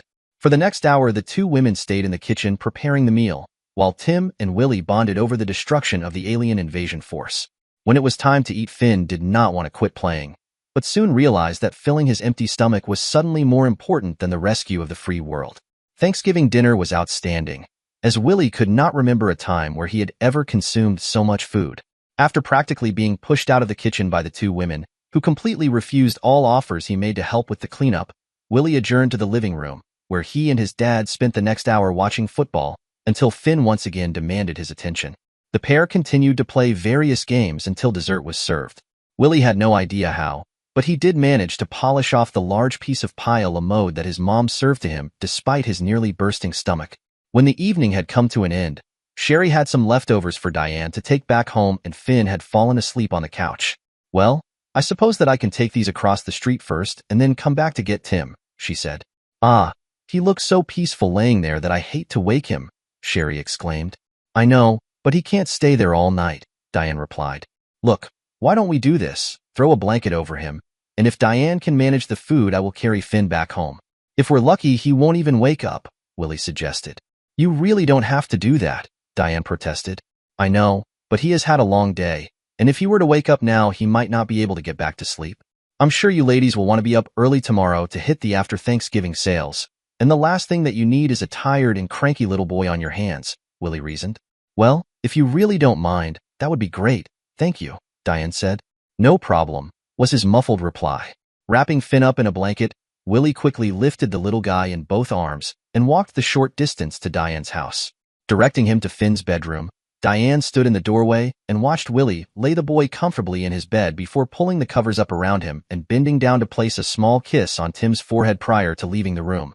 You are just wonderful with him, Diane exclaimed in awe. He is a great kid, Willie replied. You're going to make a terrific father someday, Diane stated. I've been very careful to avoid that, Willie said. Don't you want kids? She asked. It's complicated, Willie answered. William, can you stay and talk for a while? She asked as he was about to leave. I don't think that would be a good idea, Willie said. Are you afraid to be alone with me? Diane asked in a playful voice. I wouldn't use the word afraid, more uncomfortable, he stated. Why? She wanted to know. Because the last 2 times that we were alone together were not very pleasant, Willie replied. That was several years ago, she said meekly. I have a near photographic memory, he reminded her. William, I was going to try and make it right, but you wouldn't let me, she pleaded. By sleeping with me? Willie asked. If that's what it would have taken, then yes, William, I would have had sex with you, she replied. Diane, why don't you just tell me the truth? I know that you did not treat me like that because of some damn lost assignment. Did I do something to make you hate me? Or do you have some sick sexual pleasure about beating your students with a paddle and trying to destroy their lives? Willie accused. Oh God, no. Please tell me you don't think that way, she pleaded. I still have no idea what to think. I just learned today that you have a kid. Did you not want me to find out about him because I know what you are capable of doing to people under your care? Willie asked. You can't possibly believe that I would ever hurt my own son? Diane asked in horror. Before what happened, I would have never believed that you would ever hurt me either, but we both know that you did, and I have the pictures to prove it, Willie stated. What do you mean, pictures? She asked. Willie reached into his jacket pocket and retrieved 3 photographs which he threw on the coffee table. Here is a little memento of your handiwork. I was going to send a copy of these to you every year as a sort of anniversary present, but I decided that a clean break from you was better for my well-being. Diane looked at the pictures with complete repulsion. Oh my God, William, did I really do this to you? She said through her tears. I didn't realize I had hurt you that badly. You should have gone straight to the hospital. No wonder you hate me. You could have easily had me brought up on charges of abuse. Why didn't you? She was finally able to ask. Diane, despite what you may think, I never truly hated you. I was angry with you, and remain so to this day, but I didn't want to destroy your life. I never told my parents or anyone else how badly you hurt me. I prayed every night that you would see the error of your ways and never do to another student what you did to me, Willie said. William, I swear to you that I have never used that paddle on anyone since. It remains in my classroom with a big red cardboard X attached to it. Written across the X are the words never again.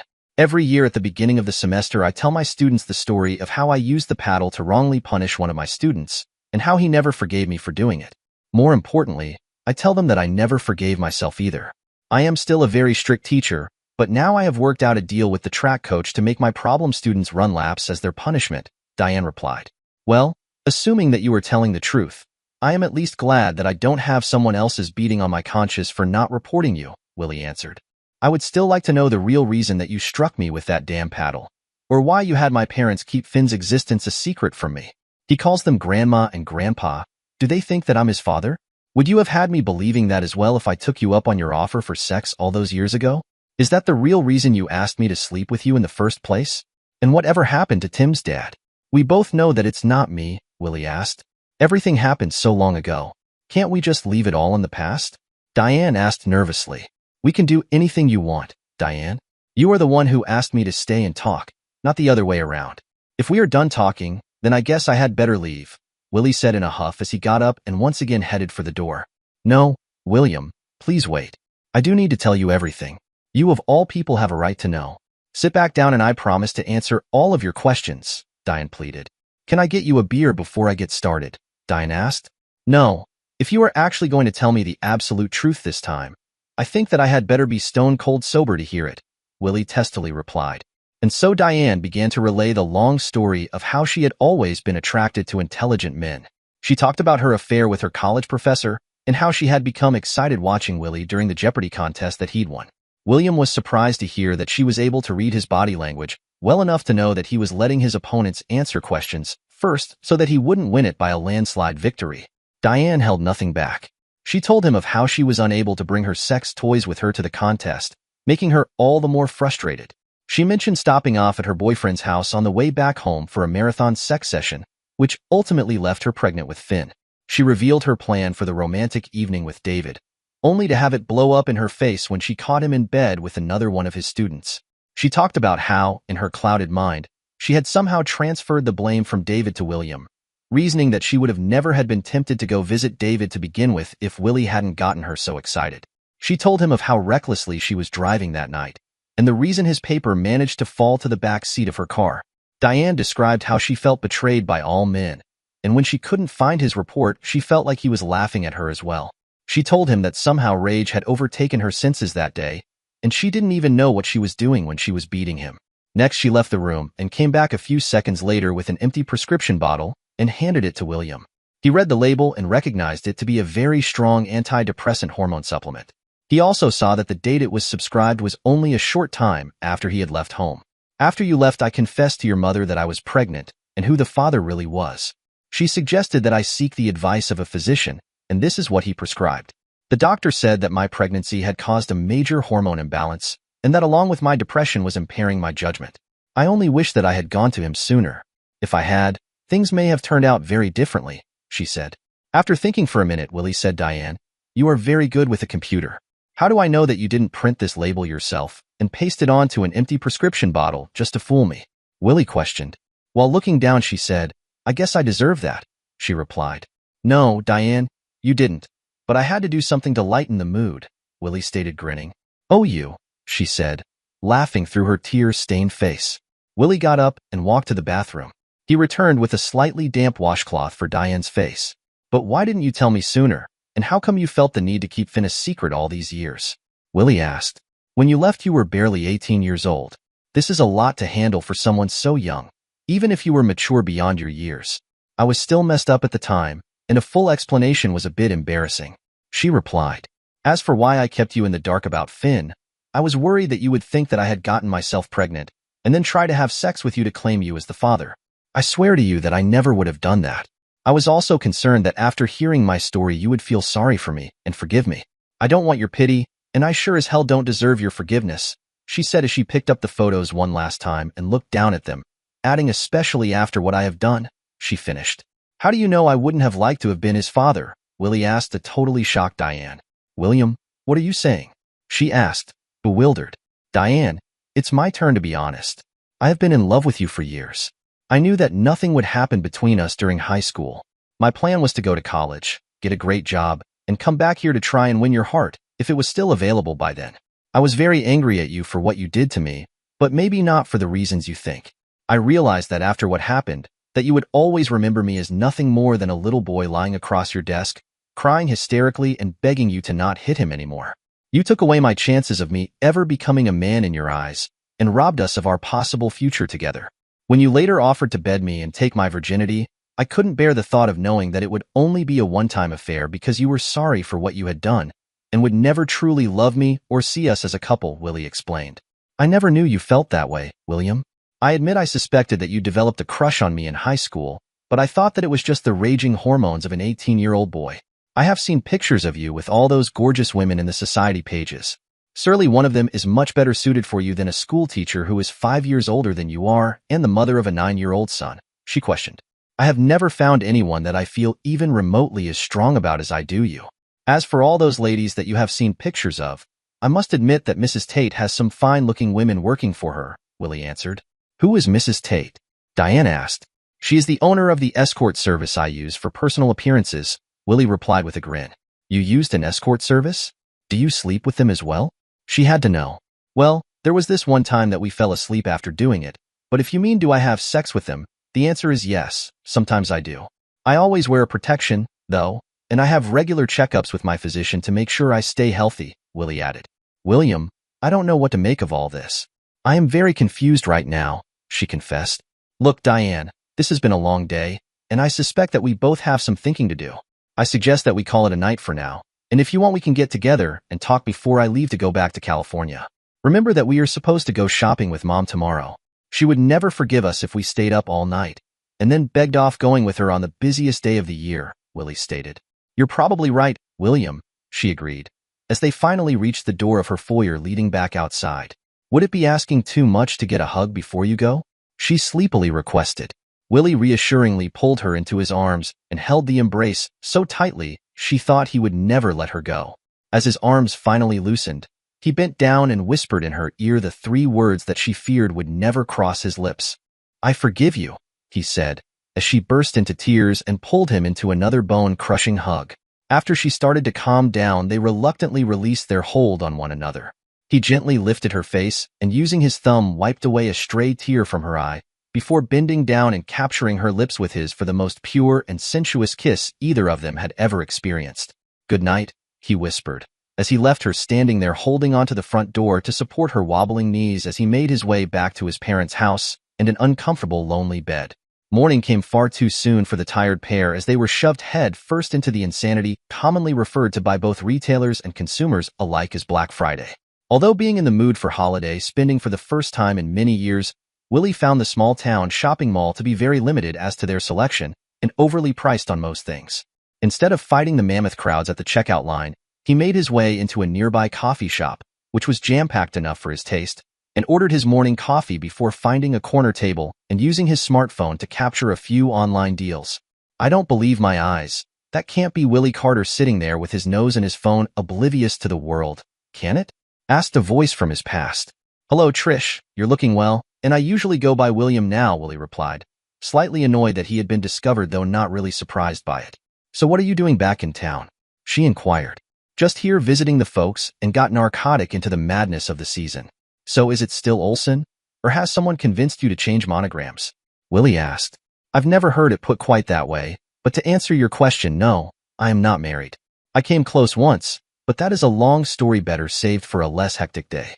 If you're going to be in town a while, I would love to get together with you and hear about you and the vice president firsthand, she requested. Actually, Trish, I am only going to be here another day, then I have to get back to work, and quite frankly I have told that story so often that I think it would have been easier to just write a book and let people read about it instead, he replied. Well, I hope that you enjoy your visit, William. Don't worry. I won't alert the town media to your presence. I do have to say one thing before I go. My dad finally admitted to how I ended up being valedictorian, and I swear to you, William, if I would have known at the time what happened, I never would have accepted it, she timidly stated. Trish, I believe you had nothing to do with that mess, and you were just a pawn controlled by someone else's actions, as was I. Things worked out, and because of that I was able to prevent something really bad from happening to a nation that has already seen its share of grief, Willie declared. I heard that you were shot during that ordeal. It's not fair that to help the country you had to sacrifice yourself, she soberly replied. Trish, that's the decision that every soldier faces when he decides to enlist. At any rate, it is starting to get late, so you had better get back to shopping before all the deals are snatched up, Willie said, indicating that he wanted to end their conversation before it got too intense. Yeah, you're probably right. Anyway, it was great seeing you again, and I am glad that you don't blame me for what happened, she stated before leaving. Willie spent the rest of the morning and part of the afternoon trying to dodge the horde of fanatical bargain hunters as they wreaked havoc upon the lives of the overworked and underappreciated sales clerks manning the registers this holiday season. After stopping for lunch, everyone headed back home for a much-needed afternoon nap. No one seemed to get quite enough sleep the previous night, and the rest would surely do them good. After his 40 winks, so to speak, Willie spent the remainder of the afternoon and early evening chatting with his parents. Nothing really earth-shattering was discussed, but Willie did promise to return to their home for the Christmas holiday. After Max and Sherry went to bed, Willie walked over to where his mom left her cell phone for overnight charging. Thumbing through her directory, he came across the information he sought after. Hello? She said in a curious voice, as her caller ID read out of area. Hi, Diane. This is William. I hope that I am not disturbing you by calling so late? He asked. No, William, I'm fine. Finn and I went back to bed after we got home, and I'm afraid I may have slept too long because now I am wide awake, she replied. Yeah, I did pretty much the same thing. Listen, I know it's a bit late, but seeing as neither one of us are tired and Mom and Dad have already gone to bed, I was wondering if, Willie started to say before Diane finished his sentence, you could come over for a bit. Yes, I think that is a wonderful idea.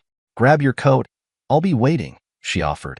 A few minutes later, Willie was walking into Diane's house for only the second time in many years. He had remembered to leave the back door unlocked, as he no longer had a key to get into his parents' home, and ringing the doorbell in the middle of the night could prove to be a most embarrassing situation.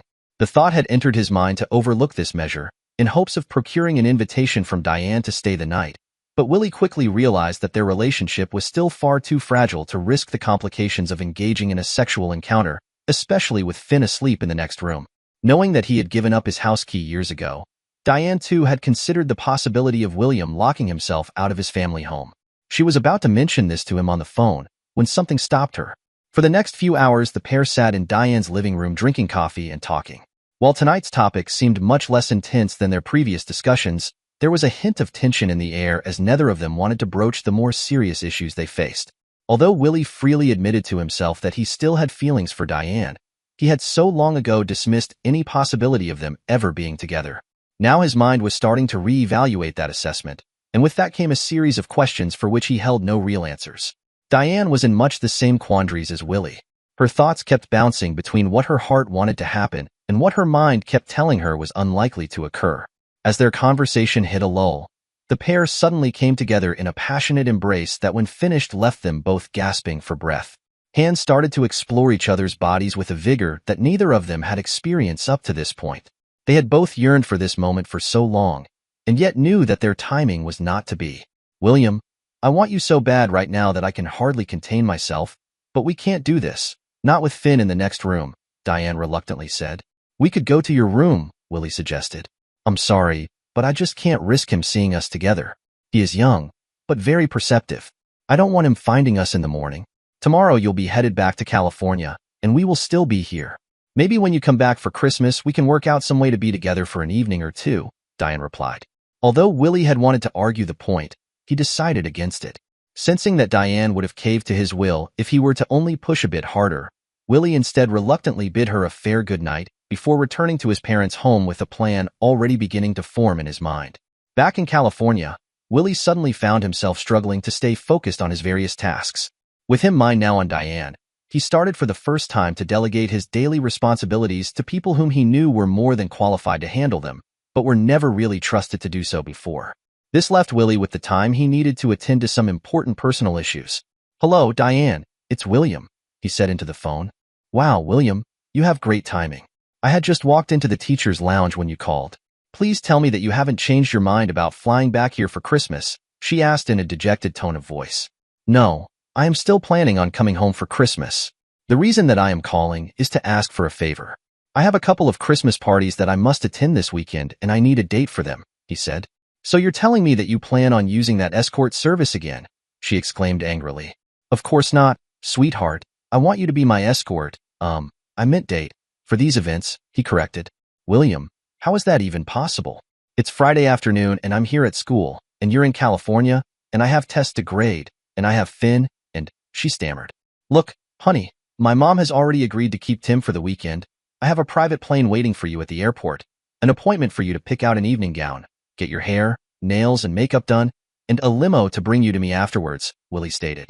"William, I couldn't possibly just fly off to meet you at the drop of a hat. I need time to get ready, and what about the tests I need to grade this weekend?" she asked. "Are they multiple choice or essay questions?" he asked. "Multiple choice," she replied.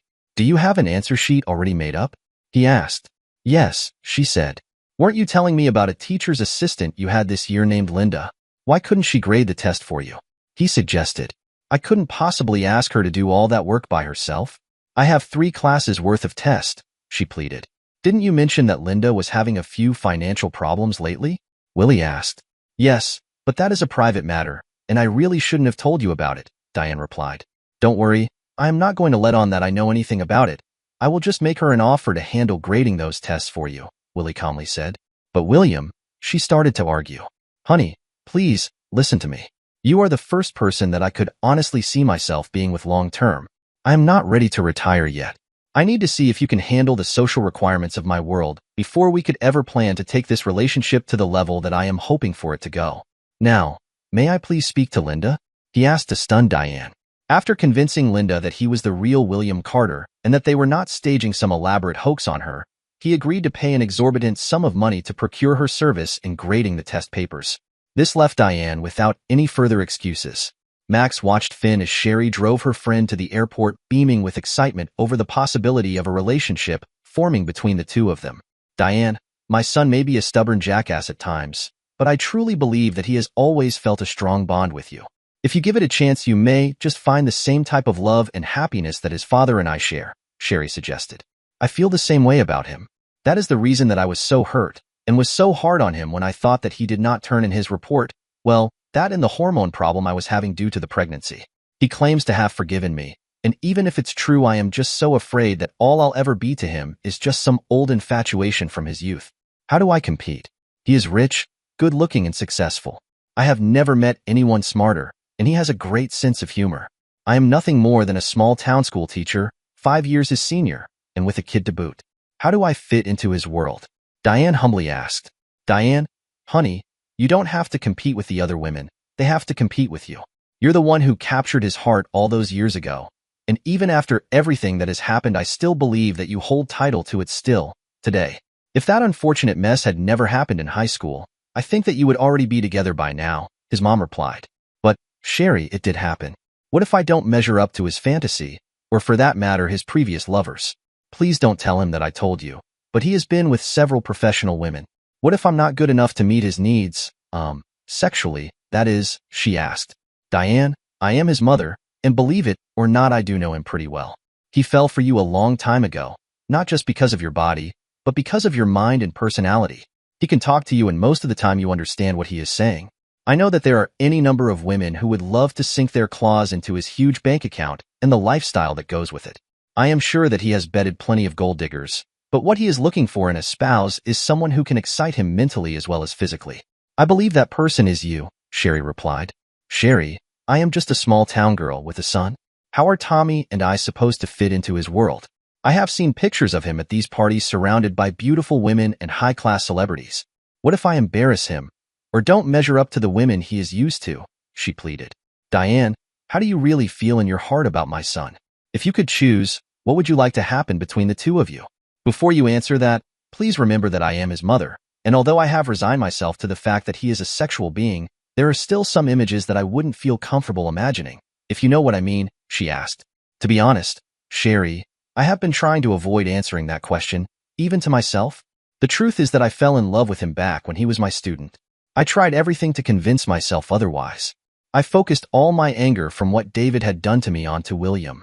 When I finally found out that he was innocent of what I wrongly accused him of, I felt physically ill. I tried to make amends, but he was so hurt and angry at the time that he wanted nothing more to do with me. I don't know if I should be telling you this, but I even offered to sleep with him if he would forgive me. He flat out rejected that idea, stating that he would rather pay for his first time than have a mercy sex from me. I found out over Thanksgiving that is exactly what he did, Diane said. I have thought for years that the two of you were perfect for each other. I have to admit that I am not sure how I would have reacted to the two of you having sex back then, but if you truly love each other now, then I would suggest that you hold nothing back, be yourself and do whatever is necessary to rock his world this weekend, Sherry said as they pulled up to the airport. Well, we're here. It's time for you to go be belle of the ball. Just be yourself tonight, and remember, sometimes the quickest way to a man's heart is not always through his stomach, Sherry said, blushing. The two women said their goodbyes, and after showing her identity to the man at the counter, Diane and her luggage was escorted to a private plane, which was almost immediately cleared for takeoff. Her last thoughts as she left the ground were, I guess this is the kind of treatment I will have to get used to. Dating a man of means? Upon arriving in California, Diane was instantly whisked away by limousine to a high-end formal dress shop in the heart of Beverly Hills. It was there that she was fussed over by the store employees, whom she suspected were paid on a commission basis. William had already left word as to what she needed for the weekend, and the staff was only too happy to oblige his request. She felt like a runway model, trying on gown after gown to the scrutiny of the fashion police. After selecting more than enough garments for the weekend activities, including some very special intimates that, if they were lucky, William would get a private viewing of later that evening, Diane was taken to a hair stylist, where a talented stylist named Raphael transformed her simple haircut into a stunning, attention-grabbing style. By the time she was to meet with William, Diane had been carefully groomed, styled, and polished, looking her best. My God, you look amazing, Willie exclaimed as he watched Diane emerge from the limo. She was a vision of grace, standing tall in 2-inch heels. Her black dress, which ended just above her knees, accentuated her ideal figure and sensuous curves. She was perfection in every way, and best of all, she was his, at least for the evening, that is. Willie had made sure that Diane was fed before she got ready for the party. Although he would have loved to dine with her himself, he was busy with work and preparing for the evening's activities. Diane felt that all eyes were upon her as she strolled through the entrance to a grand ballroom on William's arm, where they were formally announced to the other guests. Willie introduced her to just about everyone they came in contact with. He said to just act like you belong there, that no matter who you were talking to, treat them as you would the husband or wife of a coworker. It was okay to comment about their latest album or movie, but make it sound like casual conversation and not an obsessed fan. By the time that the night was wearing down, Diane was in good spirits. William, advice helped, and she ended up laughing and joking with people whom only a few hours earlier were nothing more than mere fantasy characters portrayed on television and the movie screens. Hello, gorgeous. Wow, you are really stunning. Mrs. Tate must be raising her standards, hiring someone like you, exclaimed the slightly intoxicated man before her. You must be new, because I haven't seen your picture on the menu yet. Tell me your name and hours that you work, so that I may request your company the next time that I have to attend one of these drab affairs, he asked. William was just returning with a fresh round of drinks when he overheard what the guy standing next to Diane had said. A definitely miffed but slightly amused William decided to walk up and make the introductions. George Staple, I would like you to meet my date, Diane Trimon. Diane is a school teacher back in my hometown. We have known each other for years, and recently reconnected when I went to visit the folks during Thanksgiving. I invited her here as my guest for the evening. By the way, she does not now, nor has she ever, worked for Mrs. Tate or any other escort service. Diane, George here is a business associate of mine, and as soon as he can manage to remove his foot from his mouth, I'm sure that he will have something proper that he wishes to say to you. Isn't that right, George? Willie asked in a serious tone. As a sick look appeared upon his face, George managed to stammer out a half-hearted apology before fleeing the pair with his pre-verbal tail between his legs. I'm so sorry that you had to deal with that, Willie apologized. Don't be. That was the most fun I've had all evening.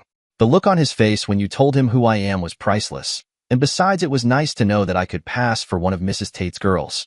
I have seen them standing next to you in the society column, and they all are gorgeous, Diane replied.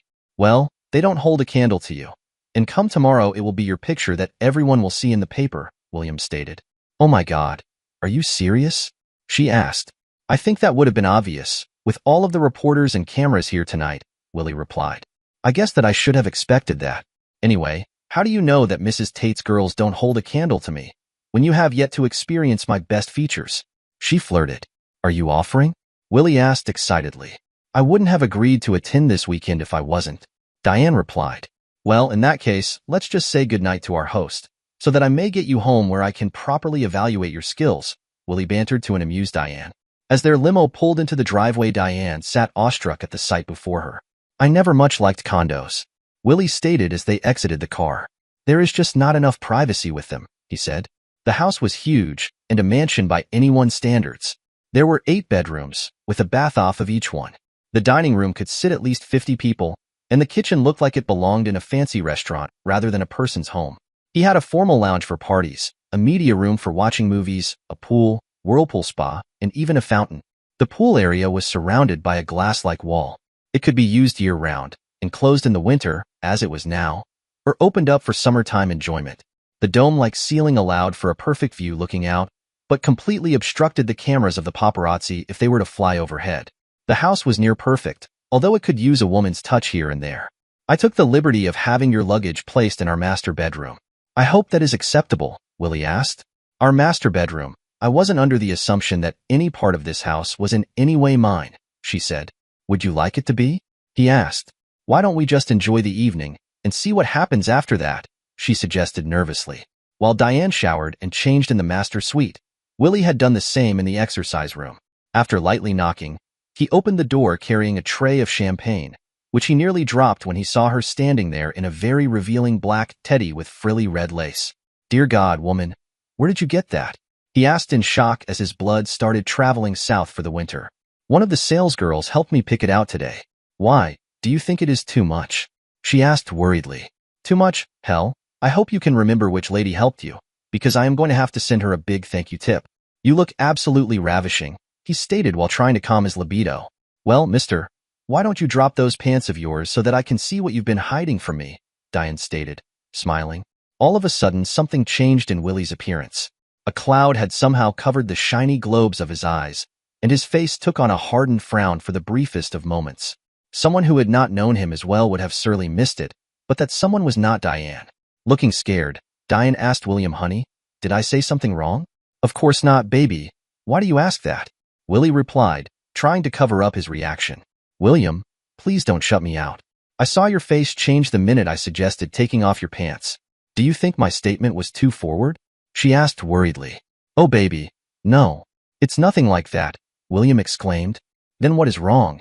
And please don't lie and tell me it's nothing. I have studied your face for years, and I know when something is bothering you, she said. I am a very accomplished businessman. I can sit in a boardroom surrounded by rich and powerful people, and none of them seem to know what I am thinking, or even have the slightest clue how I may feel on any given subject. Then you come along and can read me like an open book with enlarged print. How is that possible? Willie inquired. William, you're avoiding my question. Please tell me what's really wrong. She begged. You're right, honey, but it's nothing really. It's just that when you asked me to drop my pants, I had a flashback to the last time you spoke those words to me. The memory isn't exactly a pleasant one, he admitted. Diane looked puzzled for a moment, until it finally dawned upon her what he was recalling. Oh my God, baby. I am so. She started to say. Stop, please. You have already apologized, and I have forgiven you. Really, I have. You must try and understand, though, that my mind works differently than yours does. To me, a memory can pop into my head from years back and be as real as if it were happening that very moment. I've been used to this all my life. It is my problem, and I promise that I will deal with it, Willie said. No, honey, that is where you are wrong. If we are to be together, then these problems aren't just yours or mine. They are ours, and we will deal with them together, Diane replied firmly. Did I mention that I really do love you, and that I have for years? Willie nervously stated. Well, I have a secret as well, one I only recently revealed to your mother on the way to the airport today, but have been trying to deny myself for some time. She asked me if I loved you, and I told her I did. I confess that I fell for you when you were my student, but I just couldn't let myself admit it at the time. I hope that you won't be angry with me, but I even told her that I offered myself to you for a graduation present, but you turned me down flat, she said. Wow, what did she say? He wanted to know. Well, basically that she was not sure how she would have reacted to us sleeping together at that time, but wished us all the luck now, Diane told him. I am not upset with you for talking to my mother, but for future reference you might want to discuss our personal life with one of your other trusted girlfriends instead. To be honest, it wasn't just my anger that stopped me from taking you up on your offer that day. For one thing, I was still too injured to properly enjoy myself, but the main reason that I turned you down is that I did not want just a one-night stand with you. I still don't. I think it would hurt far worse to be with you only once than to never have you at all. Diane, please tell me now if this is just a one-time thing. Willie pleaded. William, not only do I consider this relationship to be long-term, but I doubt that you'll get by with only taking me once this evening. Now why don't we crawl into this bed and see if we can make some new memories that we both can fondly look back upon for years to come, she said seductively. That was an offer Willie had waited nearly a decade to receive. To say the sex was incredible would be a gross understatement of its significance. Letting go of all their inhibitions, the pair held nothing back from one another. Willie's mouth seemed like it was specifically created for the sole purpose of bringing Diane the maximum amount of pleasure humanly possible. When it was time to consummate their newly formed sexual relationship, Willie reached in his drawer for a protection, despite Diane's protest that she had been on the pill to balance out her hormones. Birth control pills are not always the most effective means in preventing pregnancy, Willie claimed. Would it really be so bad if I did get pregnant? Diane asked. At this time I feel it would, Willie replied. Why? She asked, almost afraid of the answer. Because when I ask you to marry me, you won't have to worry that I'm doing it because you're carrying my child. And when you say yes, I won't have to wonder about that either. Willie stated matter-of-factly. You said when, not if, Diane pointed out. I know exactly what I said, Willie replied confidently. That marked the end of their conversation, and though both had different desires, Willie was able to connect with Diane in ways she had never experienced before. While David had been a good partner in his own right, Willie's attention to detail and ability to make her feel truly understood were unmatched. With his focus on her emotional and physical comfort, Willie seemed to have an instinct for what Diane needed in that moment. His gentle gestures and thoughtful timing made her feel truly valued and connected, far beyond what she'd known before. As the evening wore on, they grew tired, and eventually, the weight of exhaustion led them both to sleep. Diane's final question before drifting off was whether she met Willie's expectations. Willie's response was, not yet, but I see this as a long-term journey. The next morning Diane found herself alone in a large empty bed. The note on the nightstand spoke of the incredible experience the couple shared. Willie expressed his apologies for being unable to stay and play this morning, but with his company's annual Christmas party set for that evening, there was quite a bit of preparation that still needed to be done. Diane lounged around for a bit, then got up to take her morning shower and sat down to a lavish breakfast prepared by his personal chef.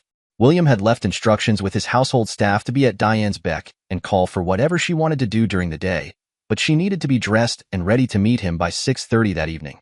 Money was not an issue, as anything she wanted was to be charged to his account to be settled up at a later date. The dinner party with his company was nothing short of spectacular. Willie had spared no expense, insisting that his staff deserved the very best for their hard work and dedication. Diane could tell that this was a relationship based upon mutual respect and admiration. Willie truly cared for his employees, and judging by the looks on their faces as he spoke, his people considered him to be not just a boss, but a true friend as well. This time, when introductions were made, Willie referred to Diane as his girlfriend, instead of just his parents' neighbor. The first time that he did this, Willie watched her reaction for any negative responses. Being unable to find any, he continued letting their newfound status be known whenever a greeting was mandatory. Being co-owner and the face of Zombie Glass, Willie was required to be among the last to leave the party. This did not prevent the couple from having a very late but intimate repeat of the previous evening. Diane reluctantly had to fly back the following morning so that she could get some rest before resuming her duties on Monday morning. She had wanted Willie to accompany her, but he begged off, stating that he had a lot of work to do before he could come home for the Christmas holiday. It's amazing how much one's life can change in a single weekend. Diane discovered upon her return that she had become somewhat of an instant celebrity for having dated the infamous William Carter. Everyone from her students, fellow teachers, and even the news media wanted to know the nature of their relationship and whether or not she was going to be the woman who would finally rid the young billionaire of his bachelorhood status. Diane did her best to avoid discussing this subject, as she herself was unclear about their future. She knew in her heart that Willie truly loved her, but her mind still kept drifting back to the time just prior to her departure. Maybe it was her imagination, but he seemed a bit too anxious to get rid of her. It could have been due to the fact that he was busy with work and had to postpone his prior duties to allot for the time they spent together. Judy couldn't help but wonder if there was some other reason for his abrupt behavior. Linda had done a great job getting the entire pile of tests graded and was more than satisfied with the contents of the envelope Diane had given her from William. The unexpected bonus had really helped her out, especially during the holiday season. Over the next few weeks, Diane managed to keep in contact with Willie through phone calls and email, but she still felt that he was not being totally open with her about something. Diane's feelings were not unfounded, as Willie's plans could either lead them to a blissful future or quickie demise. Willie had always been a risk-taker, but now that he has experienced a fraction of the fantasy he had longed for years to acquire, the consequences of his actions seemed far more dangerous than anything he had ever faced in the business world. He only hoped that Diane would understand his motives and accept his actions in a manner for which they were intended. Willie realized that he would not get away with deluding the media of his travel plans this time around, and so he flew back in a private plane and had Diane, along with the inevitable news reporters, meet him at the airport. Willie didn't really have much to say to the correspondents except that he had returned to spend a quiet holiday with his family and girlfriend, and he hoped the paparazzi would allow him a peaceful visit. He refused to answer questions regarding his relationship with Diane, but stated that if it ever became necessary to do so, he would issue a public statement at that time. Diane was thrilled to see Willie again, but was starting to realize that their private lives would always be under scrutiny by the area press. Willie seemed uncomfortably used to this sort of thing. Diane could tell that he didn't like it very much, but did what he had to do to support his business and the image for which he portrayed. Despite all the problems they faced, this promised to be the best Christmas ever for the pair of lovers as they hoped to reconnect with the magic they had experienced during their weekend romp of ecstasy. Diane had already worked out a plan to have Finn stay overnight at Sherry and Max's house, giving the pair a chance to rekindle their passion in a more private atmosphere. Willie officially stayed at his parents' home, but was a frequent visitor to Diane's house, and consequently her bed as well. Although she tried to convince herself that it was way too early in their relationship to take on such a commitment, Diane secretly wondered what type of changes this season's givings could bring forth. She had invited Willie over early Christmas morning so that they could both watch Finn open his presents. Although the mother and son pair did receive some nice gifts from Santa, Willie had conceded to her wishes and not go overboard on his holiday spending. At Willie's parents' home, a few more gifts were exchanged, but again nothing one could classify as overly extravagant. Willie was playing a game with Finn when Sherry announced that she had forgotten to buy bread, which was needed to make the Christmas dressing. Remembering that a local convenience store was open for just a few hours this morning, Willie and his dad volunteered to venture out and retrieve the needed materials to complete the holiday feast. A smile was shared between the two men as they pulled out of the garage in Max's truck and subsequently backed their way into Diane's driveway. The pair used a spare key to gain entry to her home, and then proceeded to deliver the rest of Santa's goodies before relocking her door and driving back home. Handing over the sack containing the bread, which had been stored in the truck the entire time. Willie and his father shared a wink between them as they watched Finn play with his new toys.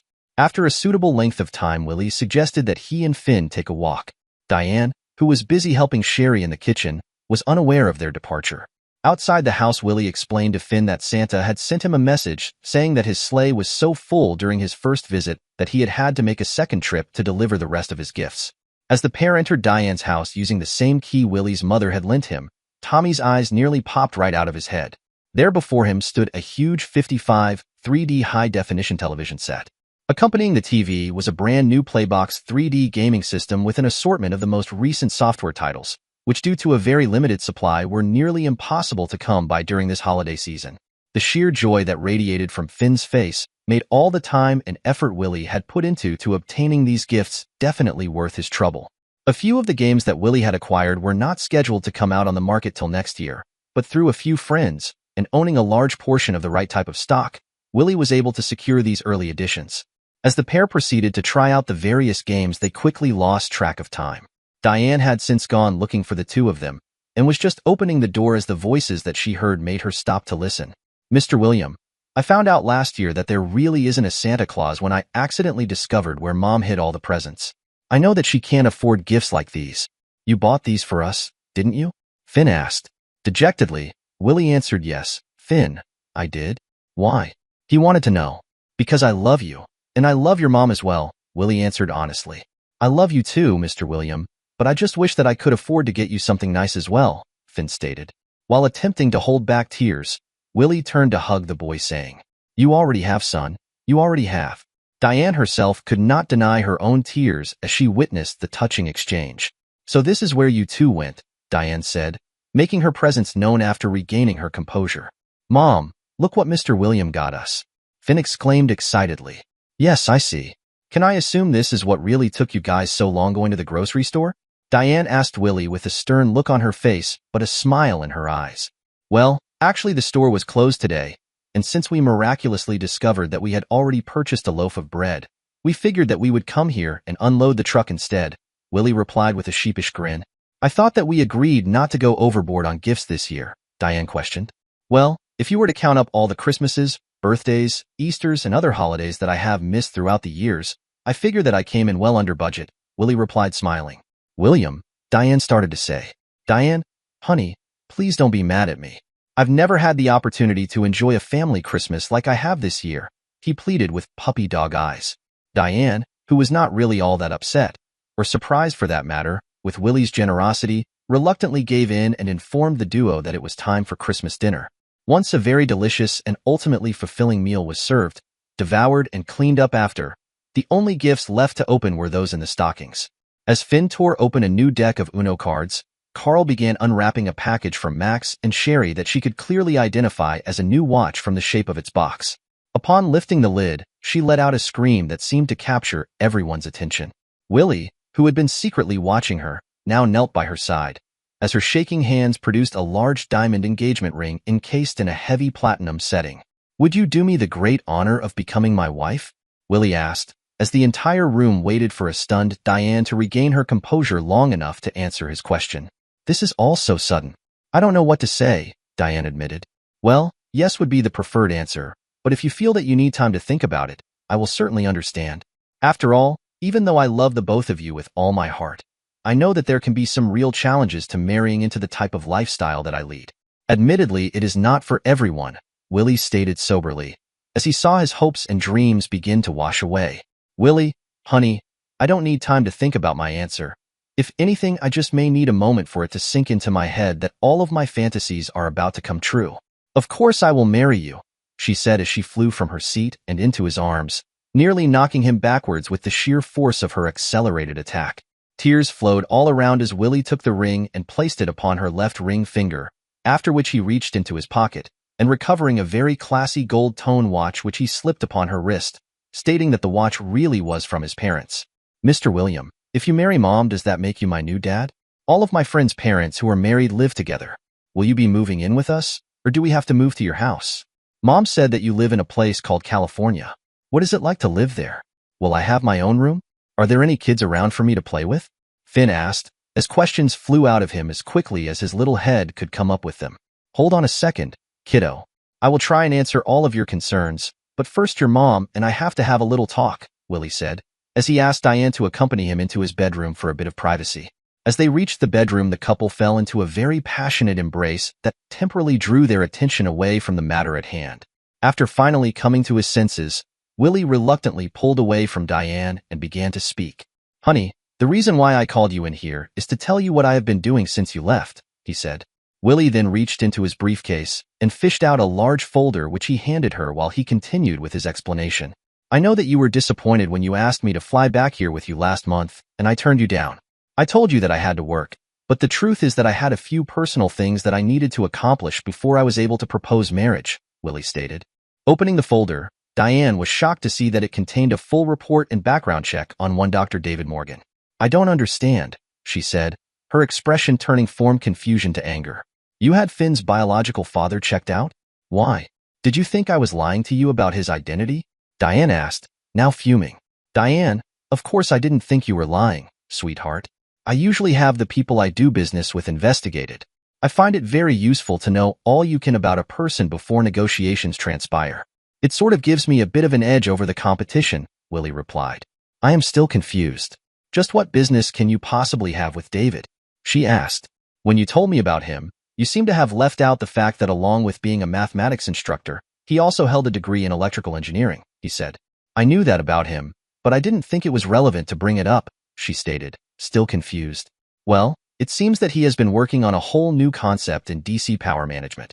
His ideas just may revolutionize the battery industry, allowing people to use devices such as cell phones and laptop computers for considerably longer periods of time with a far shorter regeneration period.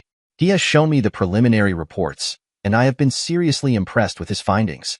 His only real hurdle lies in trying to secure the funding needed to turn his concept into working units that can be properly marketed, Willie finished. That still doesn't explain why you sought him out, without having advanced knowledge of his work, Diane questioned. You're right, but this will, Willie answered, while handing her another set of papers from his briefcase. Diane was shocked for the second time since entering his room, as she looked down to find a full set of adoption papers staring back at her. You want to adopt my son? She asked, startled. Is that really such a surprise? Willie asked. My proposal was based on the fact that I was not only taking on a wife, but a family as well, both of whom I have grown to love very much. I have every intention of treating Finn as if he were my own, and my making it official will not only help with legal issues down the road, but it will also elicit a bond between us as father and son, Willie replied. But what about David? I know that he never really wanted to be in Finn's life, but I can't imagine him signing papers that would allow you to replace him as Finn's legal father, she questioned. Well, once I agreed to fund a rather substantial grant, allowing him to further his research, he seemed more receptive to the idea, Willie answered. Am I to understand that you are trying to buy my son? Diane asked, her anger now returning. David asked me that question as well. My official answer to him is that a project such as what he is taking on requires complete concentration, and it is far more likely to succeed if the person in question is not burdened by the stress of family obligations.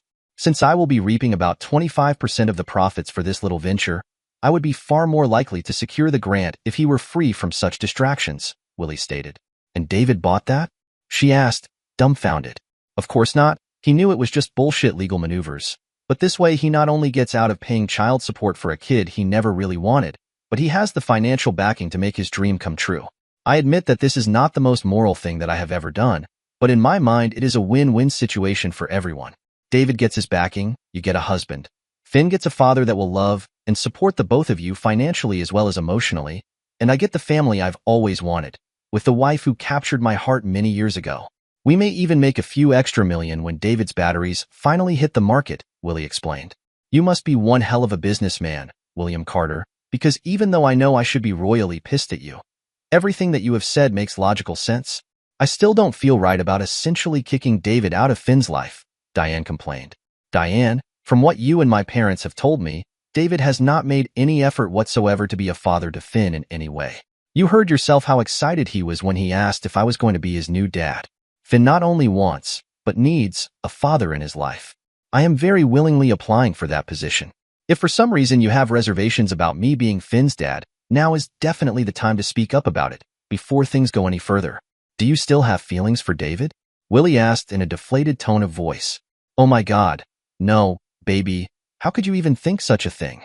I am totally in love with one person, William Carter, and that man is you, honey. Please never doubt that, Diane replied. Then will you tell me why you are pushing me away in favor of a man who has wanted nothing to do with Finn from day one? Willie wondered. Hope. I promise you that I have absolutely no romantic interest in David Morgan any longer. You must believe that. I have always kept the fantasy alive that one day he would show at least some type of interest in his son. Finn is such a great kid that I can't imagine any man rejecting him the way David has. I fear that when he grows older and learns the truth, it will just devastate him. I know that you would make a wonderful father, but if you adopt him, one day he'll have to face the fact that his own biological father willingly gave him up in favor of a damn business venture, Diane replied through tears. Baby, whether I adopt Finn or not, he will still have to someday face the issue of his biological father. At least this way he will know that he was wanted and loved, if not by David, then most certainly by you and I. We will be there to support him, and although he may be angry at first, I feel that he will eventually come to the conclusion that we did what we felt was in his best interest at the time. The ball is in your court now, Diane. My attorney tells me that he can push the paperwork through the court system, but you have to be on board 100%. So tell me, do I get a new wife and son for Christmas? Willie asked in a pleading voice. Just show me where to sign, sweetheart, Diane replied, throwing herself in the arms of her future husband. Diane and Willie were married in a huge Valentine's Day wedding that occurred just over a year after their engagement. The ex-vice president, now president, and his wife insisted on hosting the entire event themselves on none other than the White House lawn, as a way of thanking William for saving his life a few years back. Security was a bit of a pain, but the advantages far outweighed the drawbacks, and the guests, who ranged from the very elite to Diane's colleagues at school, all seemed elated to be part of such a grand affair. Some of the names that were not on the guest list included one David Morgan, as well as Willie's former principal Mr. Olson, although he had hinted around about an invite. Of course, Diane and Willie went on to have other children as well, but at the end of the ceremony, when it was time to sign the marriage license, another document was addressed as well. Finn Trimmin officially became Finn William Carter. These papers were approved by none other than His Honor the head of the Supreme Court, who was also in attendance that evening. Power. You gotta love it. Dear listeners, please share your thoughts in the comments section below, and don't forget to like, share, and subscribe.